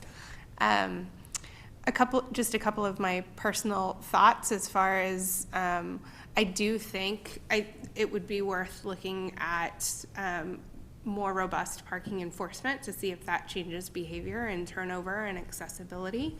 And I think especially with Universal Plaza coming online, Burnham Street is going to be busy, and allowing people to park there 24/7 is not necessarily going to allow a wide variety of the community to take advantage of Universal Plaza. So I'd like to see what a recommended, is it 2 hours? Is it 3 hours? What would be a recommended time for Burnham Street to become more user-friendly for turnover to access our area? The parking permit thing, I'm still trying to wrap my head around, simply because I'm used to, in college in Eugene, I had a house close to campus, and so I had to pay to be able to park on the street. And it feels like I would need a whole lot more information to really be able to wrap my mind around that. Are the parking permits, would they be in the fringe areas on the outside, and what's stopping people from already taking advantage of that now, and the pro-con to that? And is that really worth the time and effort we're going to spend, or would our time be better spent utilizing building relationships with those businesses and saying, hey, we have an idea, what do we do here? So the other thing in general I want to say is I don't want to do too many changes at the same time to not know which change worked. So, just a real quick answer to your question, Mayor. Yeah. The idea on Burnham would be to time limit it completely. And then you would have areas of Burnham that would be 3 hours or by permit. And then you can control, that's why Sean was saying we have to have a conversation of how many permits would we allow. And then the permits might only be valid through 6 p.m. We got to work that out with the community and with our data. Then, when an event happens, Burnham's 3 hours. If you don't have an authorized permit, you park there like a visitor. But that allows you to control the amount of on-street parking. Also, the idea of a modest downtown parking permit system on street is, as Sean said, to encourage a market to where we only allow 31 permits, 8 to 5, because we know this area is not well parked on a weekday. But we know it's well parked on a weekend or an evening because of the new things happening downtown. It's also an incentive, as Sean said, for the private sector to say, well, if the city's making money on this, why can't I make money on my lot?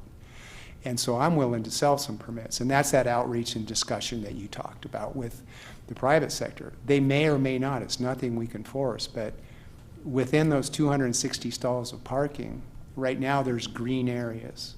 So those are opportunities. But as I said to your question, Councilor, we've got to control the off-street system, the on-street system. We can't just have free parking all day in certain areas.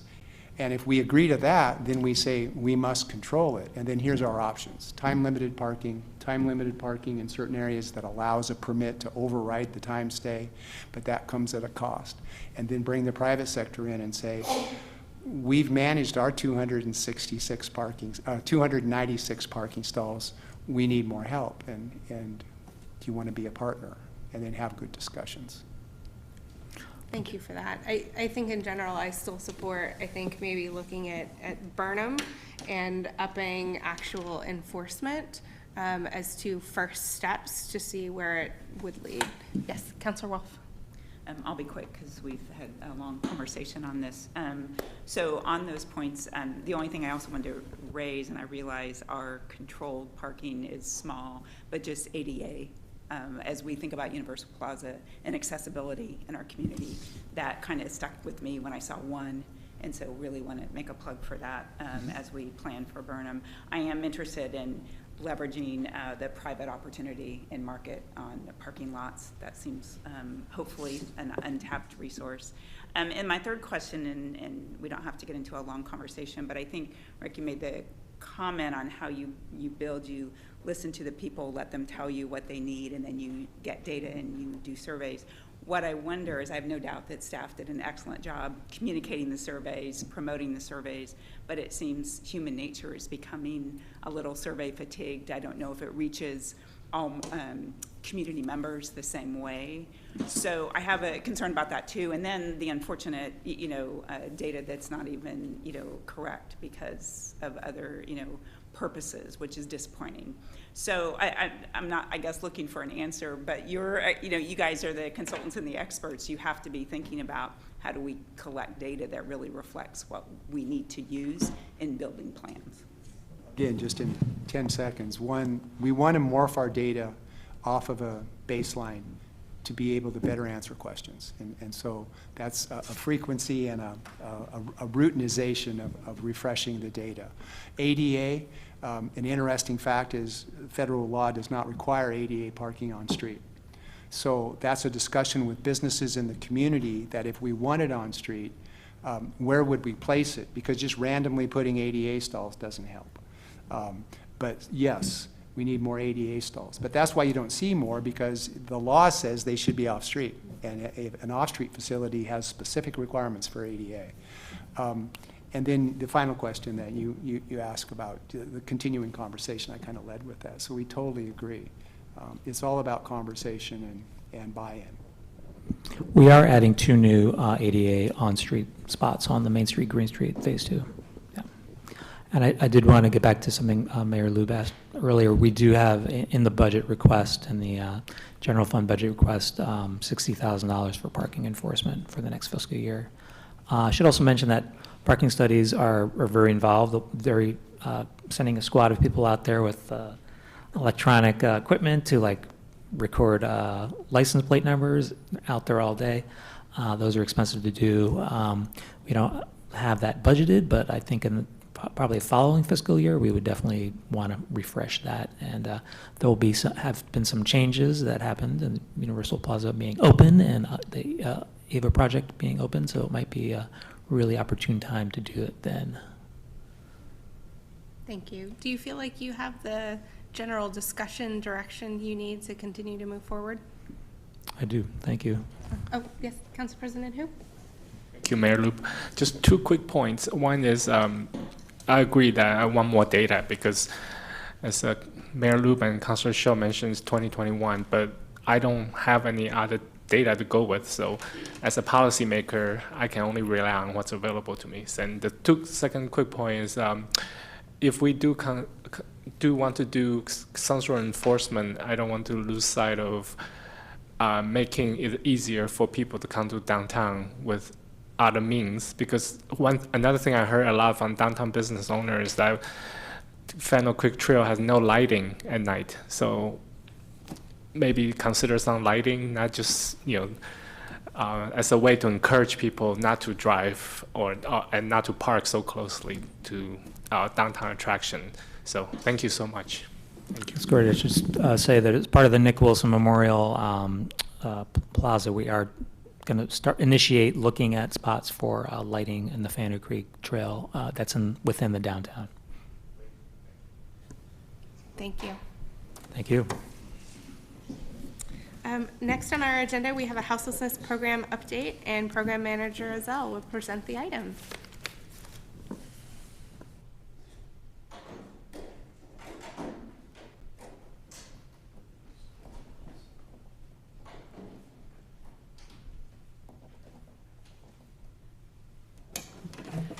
Good evening. Thank you for having me. I am Kim Ezel, I'm Program Manager of Strategic Initiatives, and we'll be talking tonight about the Action Plan for Reduced Houselessness. This is directly in response to the goal that was adopted earlier this evening, so it's pretty fortuitous that I got to come so quickly. And I just want to start by saying that while I am the only person up here at the front making this presentation, there is so many teammates that are involved in every step of this work that were involved long before I joined with the city, and so I'm very much representing all of our hard work over the last several months and several years. Next slide, please. So we're going to go through this is our outline for this evening. I'm going to talk through framework, definitions, a little bit of what our current state around houselessness looks like in the city of Tigard. We'll talk about some outcomes and try how we have been defining success based on, I think, what the feedback is from you all during the goal setting session, and looking for additional feedback from you as well as if we've defined success, if we are representing your goal appropriately. And then we'll go through some strategies for each of those outcomes and how we're planning to meet those in the next 2 years. Next slide, please. So I wanted to present this framework. Like I do not do this work alone, Tigard does not do this work alone. We are part of a grand regional context, grand national context. So just to go around the circle, centering our work around individuals who are at risk of houselessness or currently experiencing houselessness. Starting with the federal government, they're a huge source of funding through the Housing and Urban Development Department. McKinney-Vento is the legislative act that provides money to schools in order to ensure student success for students who are experiencing housing instability, and there's also legislative earmarks available through the federal government. In the state of Oregon, there's funding through the Oregon Housing and Community Services programs. That's at OHCS acronym. And then there's also the executive order, the governor's executive order, and that is being administered through emergency management. And I believe that $200 million in funding just passed the Oregon Senate today. So that is on its way, and Tigard is participating in those efforts with Washington County for both requesting the funding as well as how to distribute it with the county. At the metro level, so that is that SHS bond, the Supportive Housing Services bond that brings in hundreds of millions of dollars over the next 10 years to address houselessness. Metro is the administrator of that bond. They also do an affordable housing bond program, so lots of that funding coming through. They distribute that funding to Washington County in their supportive housing services, and they do all of the funds administration for the county as well as the contract administration. So they take the $35 million that comes into Washington County, and they allot that in contracts to our service providers throughout the county, but also in Tigard, both capital costs and operations costs. They also do a lot of the convening for the county. They're the convener of the Continuum of Care, which is a requirement of housing and urban development, as well as several other groups. And then we have the City of Tigard, and we do so much, but I listed just a couple of things on that list, but we are the convener and connector, the primary source of information for our Tigard community members. We also provide library services enforcement, and as we saw this evening, do some funding of our own through the TCDAs and TIF financing. We also have a couple grant programs that provide for our service providers. And then we couldn't do any of this work without our direct support for individuals through our service providers. They provide shelter, they provide those wraparound services, and they are direct support for individuals. They're distributing rental assistance and managing permanent supportive housing units. So that is the regional context of all of these groups that have come together to do that work and our small segment of it. Next slide, please. Just a couple of definitions. This work gets super technical, and a lot of these different organizations use different terms, but just to get us all on the same page, shelter is what, when we refer to shelter tonight, it's going to be congregate and non-congregate beds that are available to folks who are experiencing houselessness.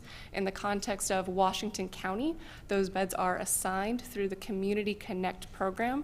So someone would call in or walk into one of our service providers and be able to do an assessment, and then they would be put on a list, and then they will get into a bed at a shelter and have that assigned to them.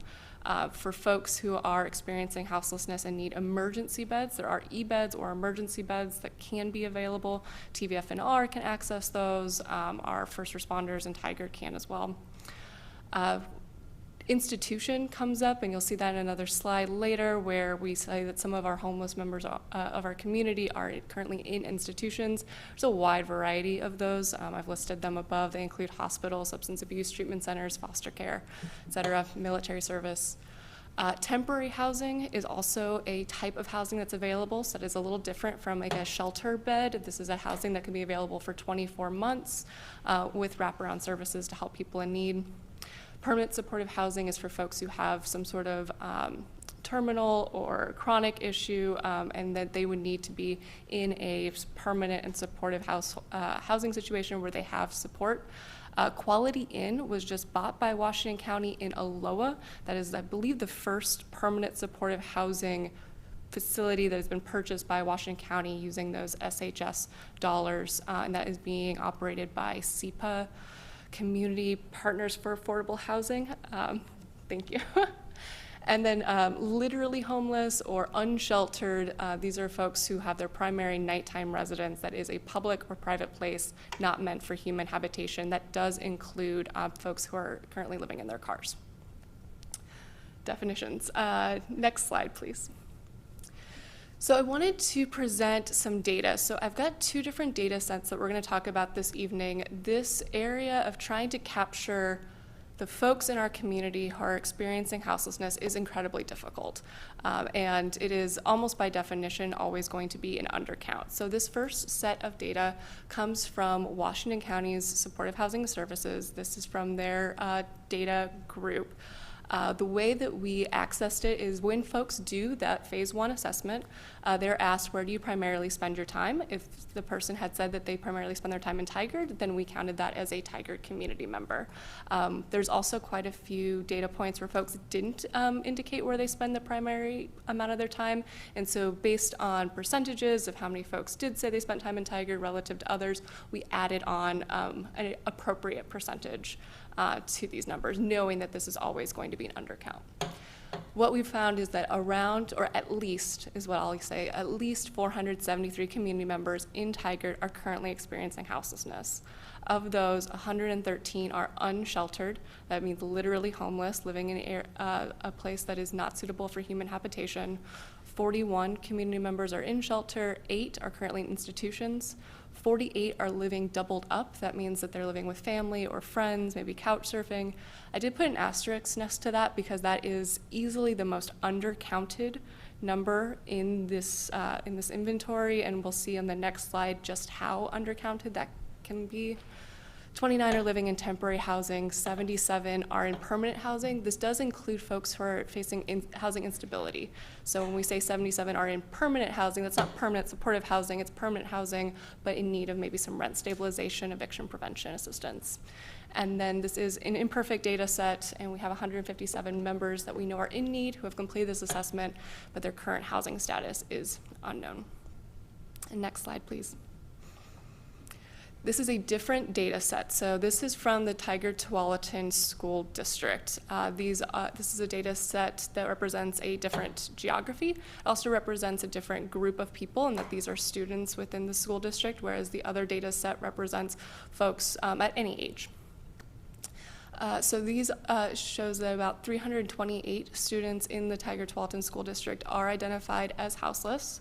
138 of these students are living outside the school district. So the way that it works at Tigard-Tualatin School District is they've identified that it's key to student success to be able to finish out their school year at their current school.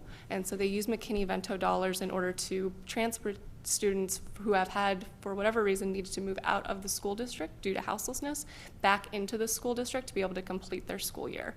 Then they encourage the student to enroll in their new school district for the next school year. So that's that 138. And then about 3 of these students are unaccompanied minors.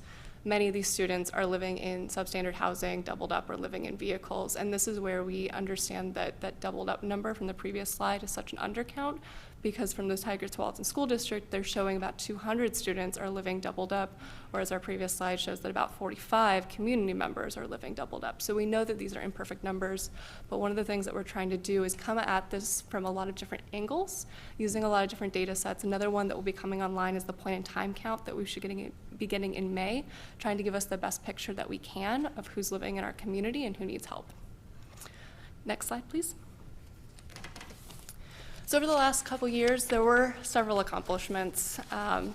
We have secured ARPA funding, creating 1.5 full-time employees, that includes myself, developed relationships and partnerships with service providers, established CHART, our internal external think tank, and I can report that we've been able to grow CHART over the last several months, including bringing Tigard-Tualatin School District, McKinney-Vento sponsor to the table, bringing TBF&R in, completed 4 camp cleanups last year. Through the county, been able to provide rent assistance and stabilization for community members. That has been by far the most successful piece of the SHS funding in the first 2 years, was being able to provide that rent stabilization. And then going forward, as we saw this evening, it's going to be adding more shelter beds. Been able to evaluate, and we're continuing to seek space for tiny villages and safe lots. We worked with the Oregon Mayors Association. I know a lot of you did that before I was brought on board for the state funding request. And as I said earlier, every Tigard City Department is working on this important work. Next slide, please. So looking forward, based on the discussion at the goal setting session, we came up with 4 outcomes. The first being to expand transitional housing and wraparound services. Those things are intrinsically linked. None of our service providers provide housing without also providing wraparound services, which is great. 2, we want to make sure we are supporting the entirety of the Tigard community, all folks who are impacted by this, and impacts all of our community. And then 3, securing sustainable funding, getting a good understanding about resources that we need going forward, and then doing the work that we need to make sure that we have them available. And 4, growing collaborative partnerships. Back to that framework slide, we do none of this work alone. Next slide, please. So what does success look like? So I'm going to go through in the next several slides through our individual strategies, but this is for each of these areas what we're looking to accomplish from that strategy, and what I would like some feedback on as well if this does not meet what your definition of success looks like in this area. Number 1, we're looking to reduce the number of Tigard community members experiencing housing instability, reducing that at least 473 community member number. 2, we're looking to support the entire Tigard community through grant programs, equitable enforcement, and clear paths to resources that are available. 3, we're hoping to build sustainable resources and funding sources for beyond the next 2 years. And finally, grow Tigard's participation in our regional efforts to reduce houselessness and housing instability for everyone. Next slide, please. So looking at outcome number 1, expanding transitional housing and wraparound services, strategy number 1, and I don't think this will surprise anyone in this room, it is site, develop, and partner to operate transitional housing. We've identified specifically emergency shelters, safe lots, and tiny villages as areas that are deeply in demand. We also don't have any inclement weather shelter available in Tigard, so perhaps also including some of that work as well. Looking at some metrics that we want to use to measure that is looking at the number of transitional housing beds and spaces that we can create, reducing the number of people returning to houselessness. So this is so important with those wraparound services. It's one thing to create those beds, but we also don't want people coming back to them. So using those wraparound services to get people into very stable situations. Our baseline is that we have around 70 year-round emergency shelter beds/units available today. I say beds/units because, as we heard earlier tonight, we have Family Promise, and they measure their spaces in units for a family rather than beds as our Just Compassion service provider does. And there's about 220 in Washington County total. So Well, yes. and for the record, we're going to have to up that number here pretty soon, right? Yes, we'll be up to 100. Yeah. It's just something we're celebrating. Huge win. And then number 2, we want to propose some updates to city code that will permit transitional housing in designated areas. I think the state may have beat us to the punch on that one, in that they had a, Skylar could say this much better than I did, but there was a clause in the state legislature that said that that allows for more transitional housing in designated areas without it needing to be amended in the city code, and that is now becoming permanent in this, the upcoming legislative session. But if not, then we will continue to work on that. And then provide council policy options for tenant protections. So understanding that housing is a continuum and housing instability is a continuum, and it's just as important to keep people into housing as well as to get people back into housing. And if we can try to hit some of that work upstream, it'll help our community. And that is due for a council presentation on April 4th is when Skylar will be coming. Next slide, please. So outcome 2 is supporting the entire Tigard community. So we do need to enact a new time, place, and manner ordinance. The current camping ordinance is in violation of the court's law as well as state law. So our metric is that we want to have that ordinance in place. It needs to be in place by July 31, and we'll be planning to present to council in May for June adoption, and this is in line with our neighbors and their schedules as well for going to their councils. Number 2, we want to, it says seek out, but it's really develop or reimagine existing grant programs to support businesses. These are dollars used in support of businesses, thinking of things like maybe a safety grant, and talking to the city manager, it seems like being in place by December 2023 is a little off, and we might be able to do that much more quickly. Third, we want to develop a community guide of available services. We're actually working on that now, and then keeping that updated on a quarterly basis and available for our business community, for our houseless community, as well as on our website for folks. We do get folks writing in and asking how they can support their houseless community neighbors. So having those resources as a community guide available, and we expect to have that in place by this summer. And then finally, we are still looking to hire a 0.5 FTE. This is funded through ARPA dollars for either some sort of time, place, manner enforcement or encampment cleanup. And we're looking at doing that also through this summer. Next slide, please. Outcome 3 is secure sustainable funding. So we want to secure ongoing state funding through advocacy efforts. This effort is being led by Nicole Hendricks, and it is underway now and will be ongoing for the next several years.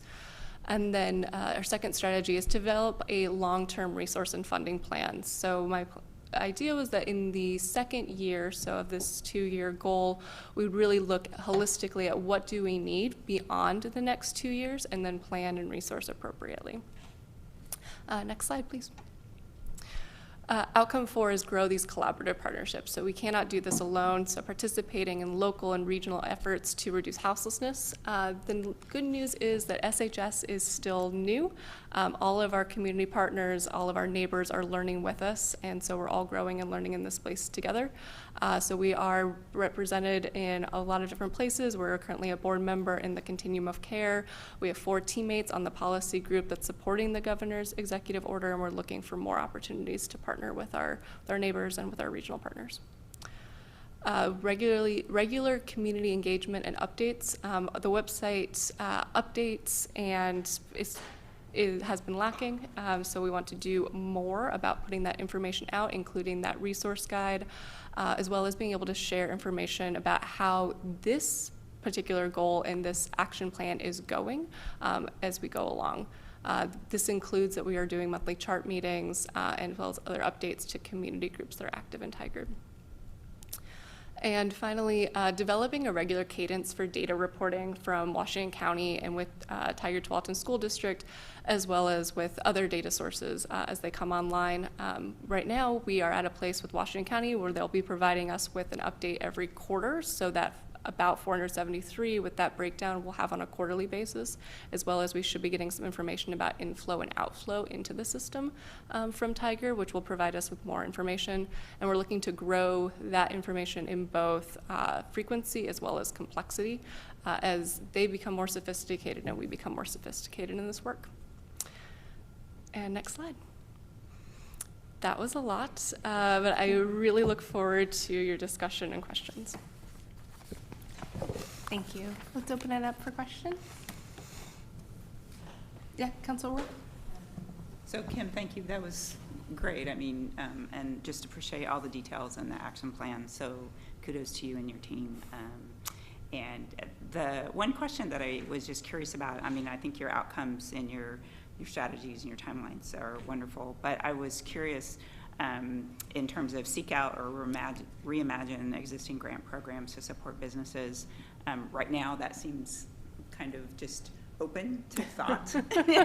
And so that might be where it is right now, but I didn't know in terms of trying to look at that, doing that sooner, what you're possibly thinking or the group is thinking. Yeah, and I'm actually going to kick that over to City Manager Reimer. I apologize, I was following up on something else. Like what? I think I know the context, but I just want to make sure. Yeah, no, just to kind of understand a little bit deeper, like the seek out, Kim did a fabulous job laying out the outcomes, but the reimagine existing grant programs to support businesses is kind of a broad statement right now. So was just kind of curious what that might look like. Or Okay, absolutely. So thank you for that. So since the council's goal setting, I've been working on two facets of it. One is the funding source. How would we fund this?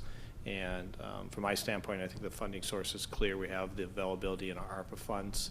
In fact, our CARES 6 that the previous council approved to support our businesses, there is some remaining in that. And so that'll probably be the funding source that we'll recommend. The second is the development of the program and then the administration of the program. And so we've looked at, two ways. Is there an internal component or do we look with a community partner? And so trying to have some conversations with community partners on a potential way of developing it together, provide them the funding and allow them to then administer a grant program because, it's important. This is broader than just the downtown. We think of the downtown a lot, but this is actually for businesses throughout the community is the way we've been interpreting it. So those are the thoughts. Kim mentioned the December 23 date as we've been talking. I've sensed a sense of urgency by our business community, by many of you. And so that's something that we're going to try to work on in short order and have back in front of you in the relatively near future with hopefully a partner that is also willing to take this on. So, if I may just follow up, because this is something that I was talking to, Kevin Bates, who is in charge of running the TDA, and City Manager Reimer and I have had a lot of discussions, and I want us to use ARPA dollars, and if they are available, and we hadn't quite been able to have that discussion yet, to really start a program as soon as possible, and even to look at it, and we were talking about it retroactively for businesses who clearly can demonstrate that they've been directly impacted by our houseless community in a negative way. I'd like it to be a matching grant program. So they're coming to the table and we're coming to the table because these are most likely going to be sticks and bricks improvements to their building. Two of the direct asks were for enhanced lighting and security systems. And I think those two things are clear and apparent and easily understood. But after continued discussions with City Manager Reimer, we also don't want to restrict it to just those things and leave it open as a suggestion of something, but also if the business says, this would really help me, to demonstrate why it would help. Things that I don't have answers for are what is the pot of money and what would be the limit for the matching grant to actually be substantial for these businesses. But I think it's something that hopefully we can do as soon as possible as this continues to be a burden on our community, our downtown community specifically, but our community more broadly. And hearing some of the unfortunate situations, especially being a female and knowing what it's like to be scared for being threatened, it's unacceptable that it's happening to our employees who are just trying to work in downtown or close up. And so what can we do to help make downtown a safer place? And so I just encourage us to move as quickly as possible. And those are the two pieces I don't have answers for. What is the appropriate bucket of money for the city, not just downtown? And then, again, I'd like it to be a matching program. And then what is the individual maximum for that? So, open to suggestions, but that was just based on my conversation, what I brought to City Manager Reimer yesterday. So it's still very new and developing. Do you want to address that specifically? Yeah, and I'm excited to see, I know it's an idea we talked about with City Manager Reimer some time ago when our businesses were impacted and they were looking for something like a safety grant or something that could help them. So I'm pleased to see this. Excited it could be before December 2023 because I know some of our businesses are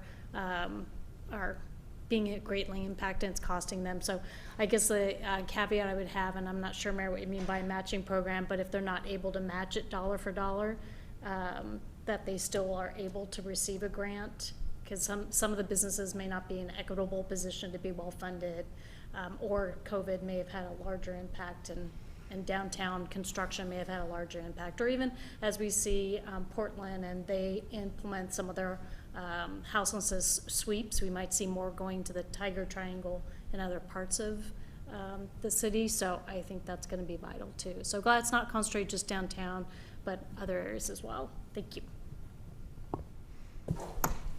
Councilor Wolf, do you have any additional questions?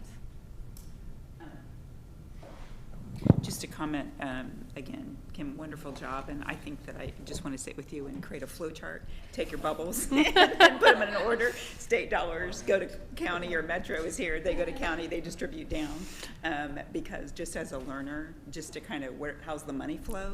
Yes. Is overwhelming, to just keep it all straight. Fabulous that the resources are really starting to come to fruition, but tracking it can sometimes be a little, it's like all those bubbles just all over. So that's just a comment. So absolutely. Thank you. Council President Hu. Thank you so much, Kim. I talk to community members, and when they talk about houseless issues, you are always mentioned. So thank you for your work and active in the community. So I forward to you the dashboard of San Jose, City of San Jose, showing how they measure different things. And so metrics and transparencies are big things for me. So as you mentioned, it's very difficult to count the number of houseless people and how many people get help. And I'm glad to hear, for that reason, you are getting data from as many different angles as you can. So I don't know if you have time to look at the San Jose dashboard. Can you tell me a little bit about how they measure the number of people that helped? If it's such a difficult thing to do, and does that make sense, or is that something we're trying to do? One of the things that I noticed in their dashboard is that they weren't measuring what I was presenting tonight, which is the number of folks who are currently experiencing houselessness. They were measuring the number of people who are helped through their programs, which is a much easier number to count, rather than so that was how they were doing that measurement. They were also measuring the numbers of dollars spent on this, and then in those ratios. So both of those much easier to count, and areas that I can work with the county so that we can have those numbers as well. Thank you. And for me, the bottom line is, I just want to know how many people we helped. So I know it's difficult, but I appreciate the work you're doing, try to make it as transparent as possible. So thank you so much. Yeah, absolutely. And I will continue the efforts on the data collection and presentation. Thank you. Questions? Youth Councilor Nog? Okay. I have a quick question, I guess, for the wraparound services. After the people have been moved into, I'm forgetting the term, but like permanent housing, will there still be like opportunities to access wraparound care for mental health? There can be. So like the Aloha Inn Quality Insight is that permanent supportive housing where someone is moved into that site that is then operated by SEPA. That's one example of a type of permanent supportive housing where there's wraparound services that are still available for folks who have those chronic concerns. There's also permanent supportive housing where folks can still access those wraparound services that are it's a distinction between tenant-based versus project-based housing. So when you have owned the entire site, that would be a project-based housing versus getting someone into a commercially owned apartment building, for instance, and then they would still have access to those wraparound services from there. Not everybody needs that, however. So some folks, they can go back into permanent housing and then they've exited the program, and then some folks can continue to access wraparound services based on their needs. I have another one. This might be more based for TTSC because of the specific grants, but I was wondering if you had any information. After the students graduate, and if there are students that want to go to PCC and take advantage of the Oregon Promise, is there any program in PCC that would allow for transportation to be covered? Or? I am not aware of PCC's programming, unfortunately, so I can't answer. Yeah, I was just thinking. Okay, thank you. That's a great question. Thank you. Any other? Yeah. Just one quick comment. Thank you, Kim. I was looking at a database at Portland State University Center for Urban Studies. They have on their website called Evicted in Oregon. I don't know if you've seen it, but it's sort of a resource and a research project led by a professor there, Dr. Lisa Bates, that's essentially tracking evictions. And I was looking at the data, and I think from January 2022 to February 2023, there have been over 3,400 evictions in Washington County.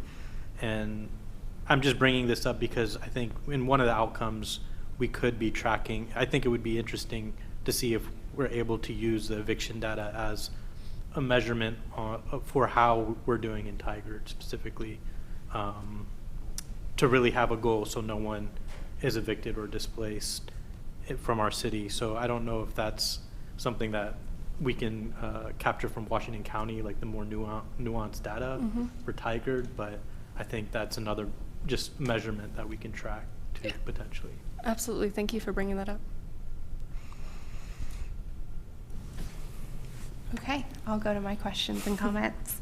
When we talk about time, place, and manner, I want to make sure we're talking on, as the mayors of Washington County, and even in coordination with Washington County, the chair, to coordinate what our time, place, and manners are. So across the cities and across the county, they are all similar and aren't out of alignment with each other. And so the county is treated a little more holistically rather than one city have a very specific restrictive one city have a lenient one, and therefore we're shifting the problem around the county. So I just want to make sure that we are, and I'm happy to connect you with whoever we need to be able to, because we're talking about it and agreeing to doing that. So I just want to make sure Tigard follows through with our end of coordinating on it. Yes, we absolutely are. So Beaverton went to their city council with their presentation for Time, Place, Manner 2 weeks ago, and we've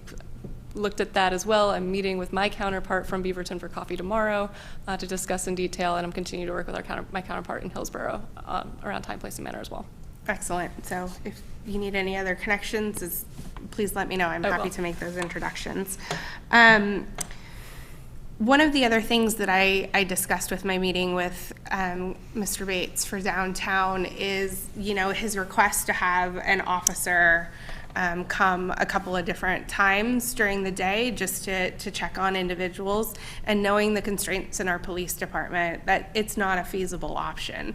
The police chief comes to us every month and talks about her hiring concerns, and it's not a reasonable request to put on our police department or our officers.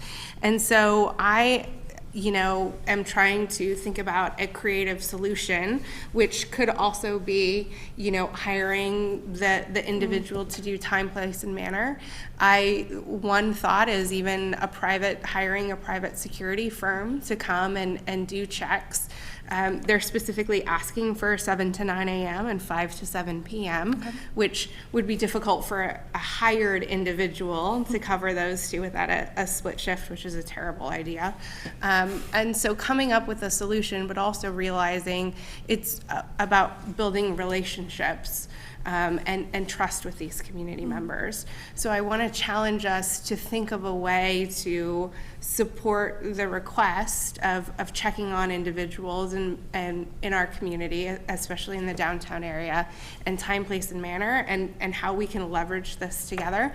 And maybe it's using more ARPA funds where there's an individual who checks during a certain time and we have outside security checking at a different time. So I want to bring that forward as something that we think about, because I don't think it's a fair ask of our police department, who's too constrained, but it's also not an unfair ask of our downtown community to ask for that. And so what is the compromise in the middle that can take care of both? So maybe it's a creative solution that comes from the council, maybe it comes from the community, maybe it comes from the city teammates, but I want to challenge us to figure out a way to support that request. Let me see if I think that's it. I think that's all on my list. Does anybody have any follow-up questions or comments? Do you feel like you got what you need from us tonight? I did. I have direction, and we'll move forward. Excellent. Thank you so much. Thank you. We have council liaison reports. I know it's 9 o'clock. Do we want to take like a 5-minute break to stand up or power through and take a break after liaison reports? Power through. Excellent. Who wants to start with? Okay, Council President Hu. Thank you, Mayor. So the first one I want to mention is the Tiger, Lake Oswego Tiger Joint Partnership. Sorry, maybe I do need a break. So the first one is the Lake Oswego Tiger Joint Partnership Oversight Committee. Councilor Wolf and I are both primary on that, and both of us toured the water intake treatment facility in Westland on February 27. And that meeting, Councilor Wolf was elected chair of the committee. We were briefed on operational challenges for the intake treatment facilities, such as lack of on-site power backup and supply issue with chlorine in the past. And we also reviewed our operating budget. And the second one is the Willamette River Water Coalition, and the board had a meeting on the 28th of February. The board approved the 2024 annual work plan and budget, and the budget includes a substantial increase in professional services, which is recommended by the staff, which will be used for continued engagement in implement the Willamette Basin Review feasibility study and support development of a water rights certification strategy, which will help define the challenges and opportunity for the partners to perfect the WRWC water right as expanded use of the Willamette River begins by 2026. And lastly, it's the Town Center Advisory Commission, which they had a meeting on March 8th. The commission approved development assistance to Abba Rosteria in downtown Tiger, and it is scheduled to appear before the council in April. And they also have continued discussion on goal setting. So that's my liaison report. Thank you. Thank you. Okay, Councilor Wolf. Thank you, Council President Hu, for filling in on the water partnership, so I will check that one. Also, the Policy Advisory Board met, which is the Washington County Community Blocks Grant Committee. We met on March 9th to review applications for the Emergency Solutions Grant for funding for fiscal years 22, 23, 23, and 24. That was completed, and I want to acknowledge as Warren Schuyler served as the primary, as that was kind of the final piece of those grant allocations. So he did their reviews and then the approval of those recipients. So we just want to thank Skylar for his work there. Presented to the Committee for Community Engagement on the 15th on our proposed goals, because of course at that point we had not adopted them. It was a really great conversation with the committee. They were very interested in chart and also participating, so really appreciated. And I know that Kim has presented to them that she acknowledged that group as a key component of engagement with our community. And I'm hoping that we coordinate a tour of the police facilities as well, because they were very interested in the modernization goal. And then the last one was Friday, was the Social Services Budget Committee meeting. So learned so much, and then got to see some friends that are also connected to the Tigard-Tualatin School District on those grant allocations. So just as a quick reminder, the amount requested from these organizations was $426,500. The budget that was set aside or funds available is roughly $385,000. We had 38 requests for grants. Not all were funded based on our recommendations that obviously will come forward to the budget committee. And we also decided, in the sense of being mindful fiscally, to set aside some funds that the budget committee or council may decide should be further allocated. But if we're all being mindful of our resources, should we also look at that budget and set some back? So I think it'll be a good conversation for all of us to have to move forward. But want to thank the budget committee members that participated. And man, it was a fast day and a long day altogether as we met with all the applicants. So appreciate the opportunity to represent the council. And there you go. Oh, you are set. Thanks for the updates.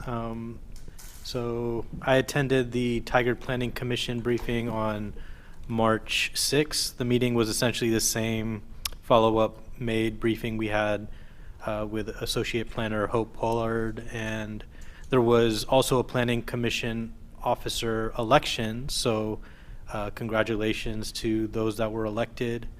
I also attended, mainly just listened in on the Tigard Library Board meeting on March 8th.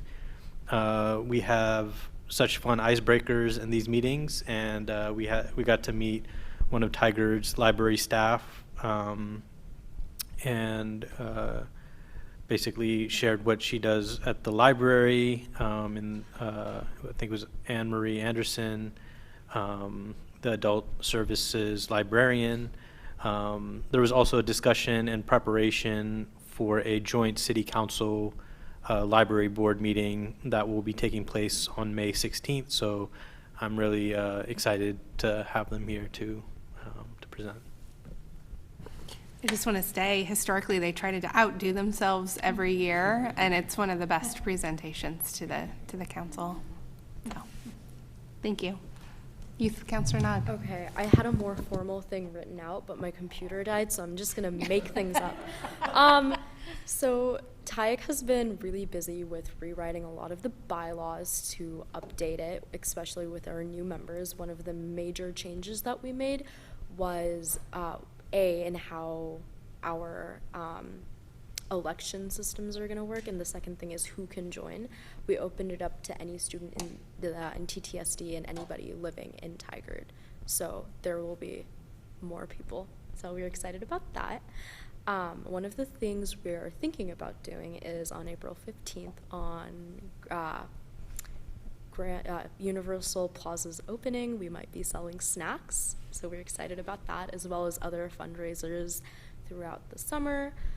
We have 2 youth delegates from TIAC coming to the DC conference. They're super excited. So yeah, there's that. What else? TIAC has been officially invited to join Beaverton's Youth Summit, and I am super happy because I will be presenting there about youth voice in government. So yeah, those are some of the main things going on. Thank you. Councilor Shaw. Great. Great, I get to round this up. I'll be quick. Charter review is moving along under the excellent facilitation skills of Program Manager Kim Zell. We've discussed both the transit portions of Section 52, 53, as well as Tigard's form of government and mayoral powers. CHART is Community Houselessness Assessment and Response Team, again, is doing phenomenal between our team members who are in the back of the room or side of the room, perhaps, working on a resource guide, which will really help, I think, those in the downtown, but also retail individuals, and just explain what resources are available with regards to houselessness. So that's exciting, and the discussion is how to distribute and what the frequency of updates will be. There's the Park and Recreation Advisory Board. The exciting thing is we're going to have bike racks downtown well, I call it downtown, but in Cook Park at the docks. So instead of driving your car, if you want to go either with your inflatable kayak or just to walk around, you can actually ride your bike and park your bike at a bike rack. So that's exciting. And again, that'll be down by the docks in Cook Park. And then also the Parks and Recreation is hosting a walk and talk park tour on March 31st at between 2:30 and 5, and April 1st between 9:30 and noon, so all are welcome. Council President, who mentioned already the Town Center Advisory Commission, though I'd say the recommendation of the amount for Ava Rosteria perhaps is something we might want to further talk about, because the staff recommendation was different than what the request was from the individual, which was different from what TCAC actually recommended. And then the Tigard Transportation Advisory Committee, I did not realize how much that committee does, but it is absolutely phenomenal. They had a successful rock and roll to school, despite the rain, lots of turnout. They had talked about the Safe Routes to School program, which is moving right along. They also talked about a really exciting project, though it's more qualitative than quantitative, which was a Metzger air quality pilot study, where they actually were measuring air quality because it's a major roadway there and how that impacts children who are playing out on the playground, but also those who idle, like sometimes buses or parents will come and they have their cars idling, and how that's affecting children and what they're breathing. So that was exciting. And then there's a request for Tai Chi at Universal Plaza or the Senior Center. And the committee is creating a bike map for the city of Tigard, which I think is very exciting. So we'll know where to bike, how, and that is the end of my report. So thank you. Tigard sounds busy. I will just keep mine very high level. A lot of the regional groups that I sit on, there's a couple of different focuses, coordinating on things like time, place, and manner, coordinating with the county on budget and making sure we're all on the same page, and then really heavy advocating on behalf of cities, either Washington County cities or through the MMC, the Metropolitan Mayors Consortium, on different bills. So supporting or being against different bills being proposed at the legislature. So just really busy with those things on this level. Okay. With that, we don't have any non-agenda items tonight. Tigard City Council will go into executive session to discuss labor negotiations under ORS 192.660(2)D. All discussions are confidential, and those present may disclose nothing from the session. Representatives of the news media are allowed to attend executive sessions as provided by ORS 192.660(4), but must not disclose any information discussed.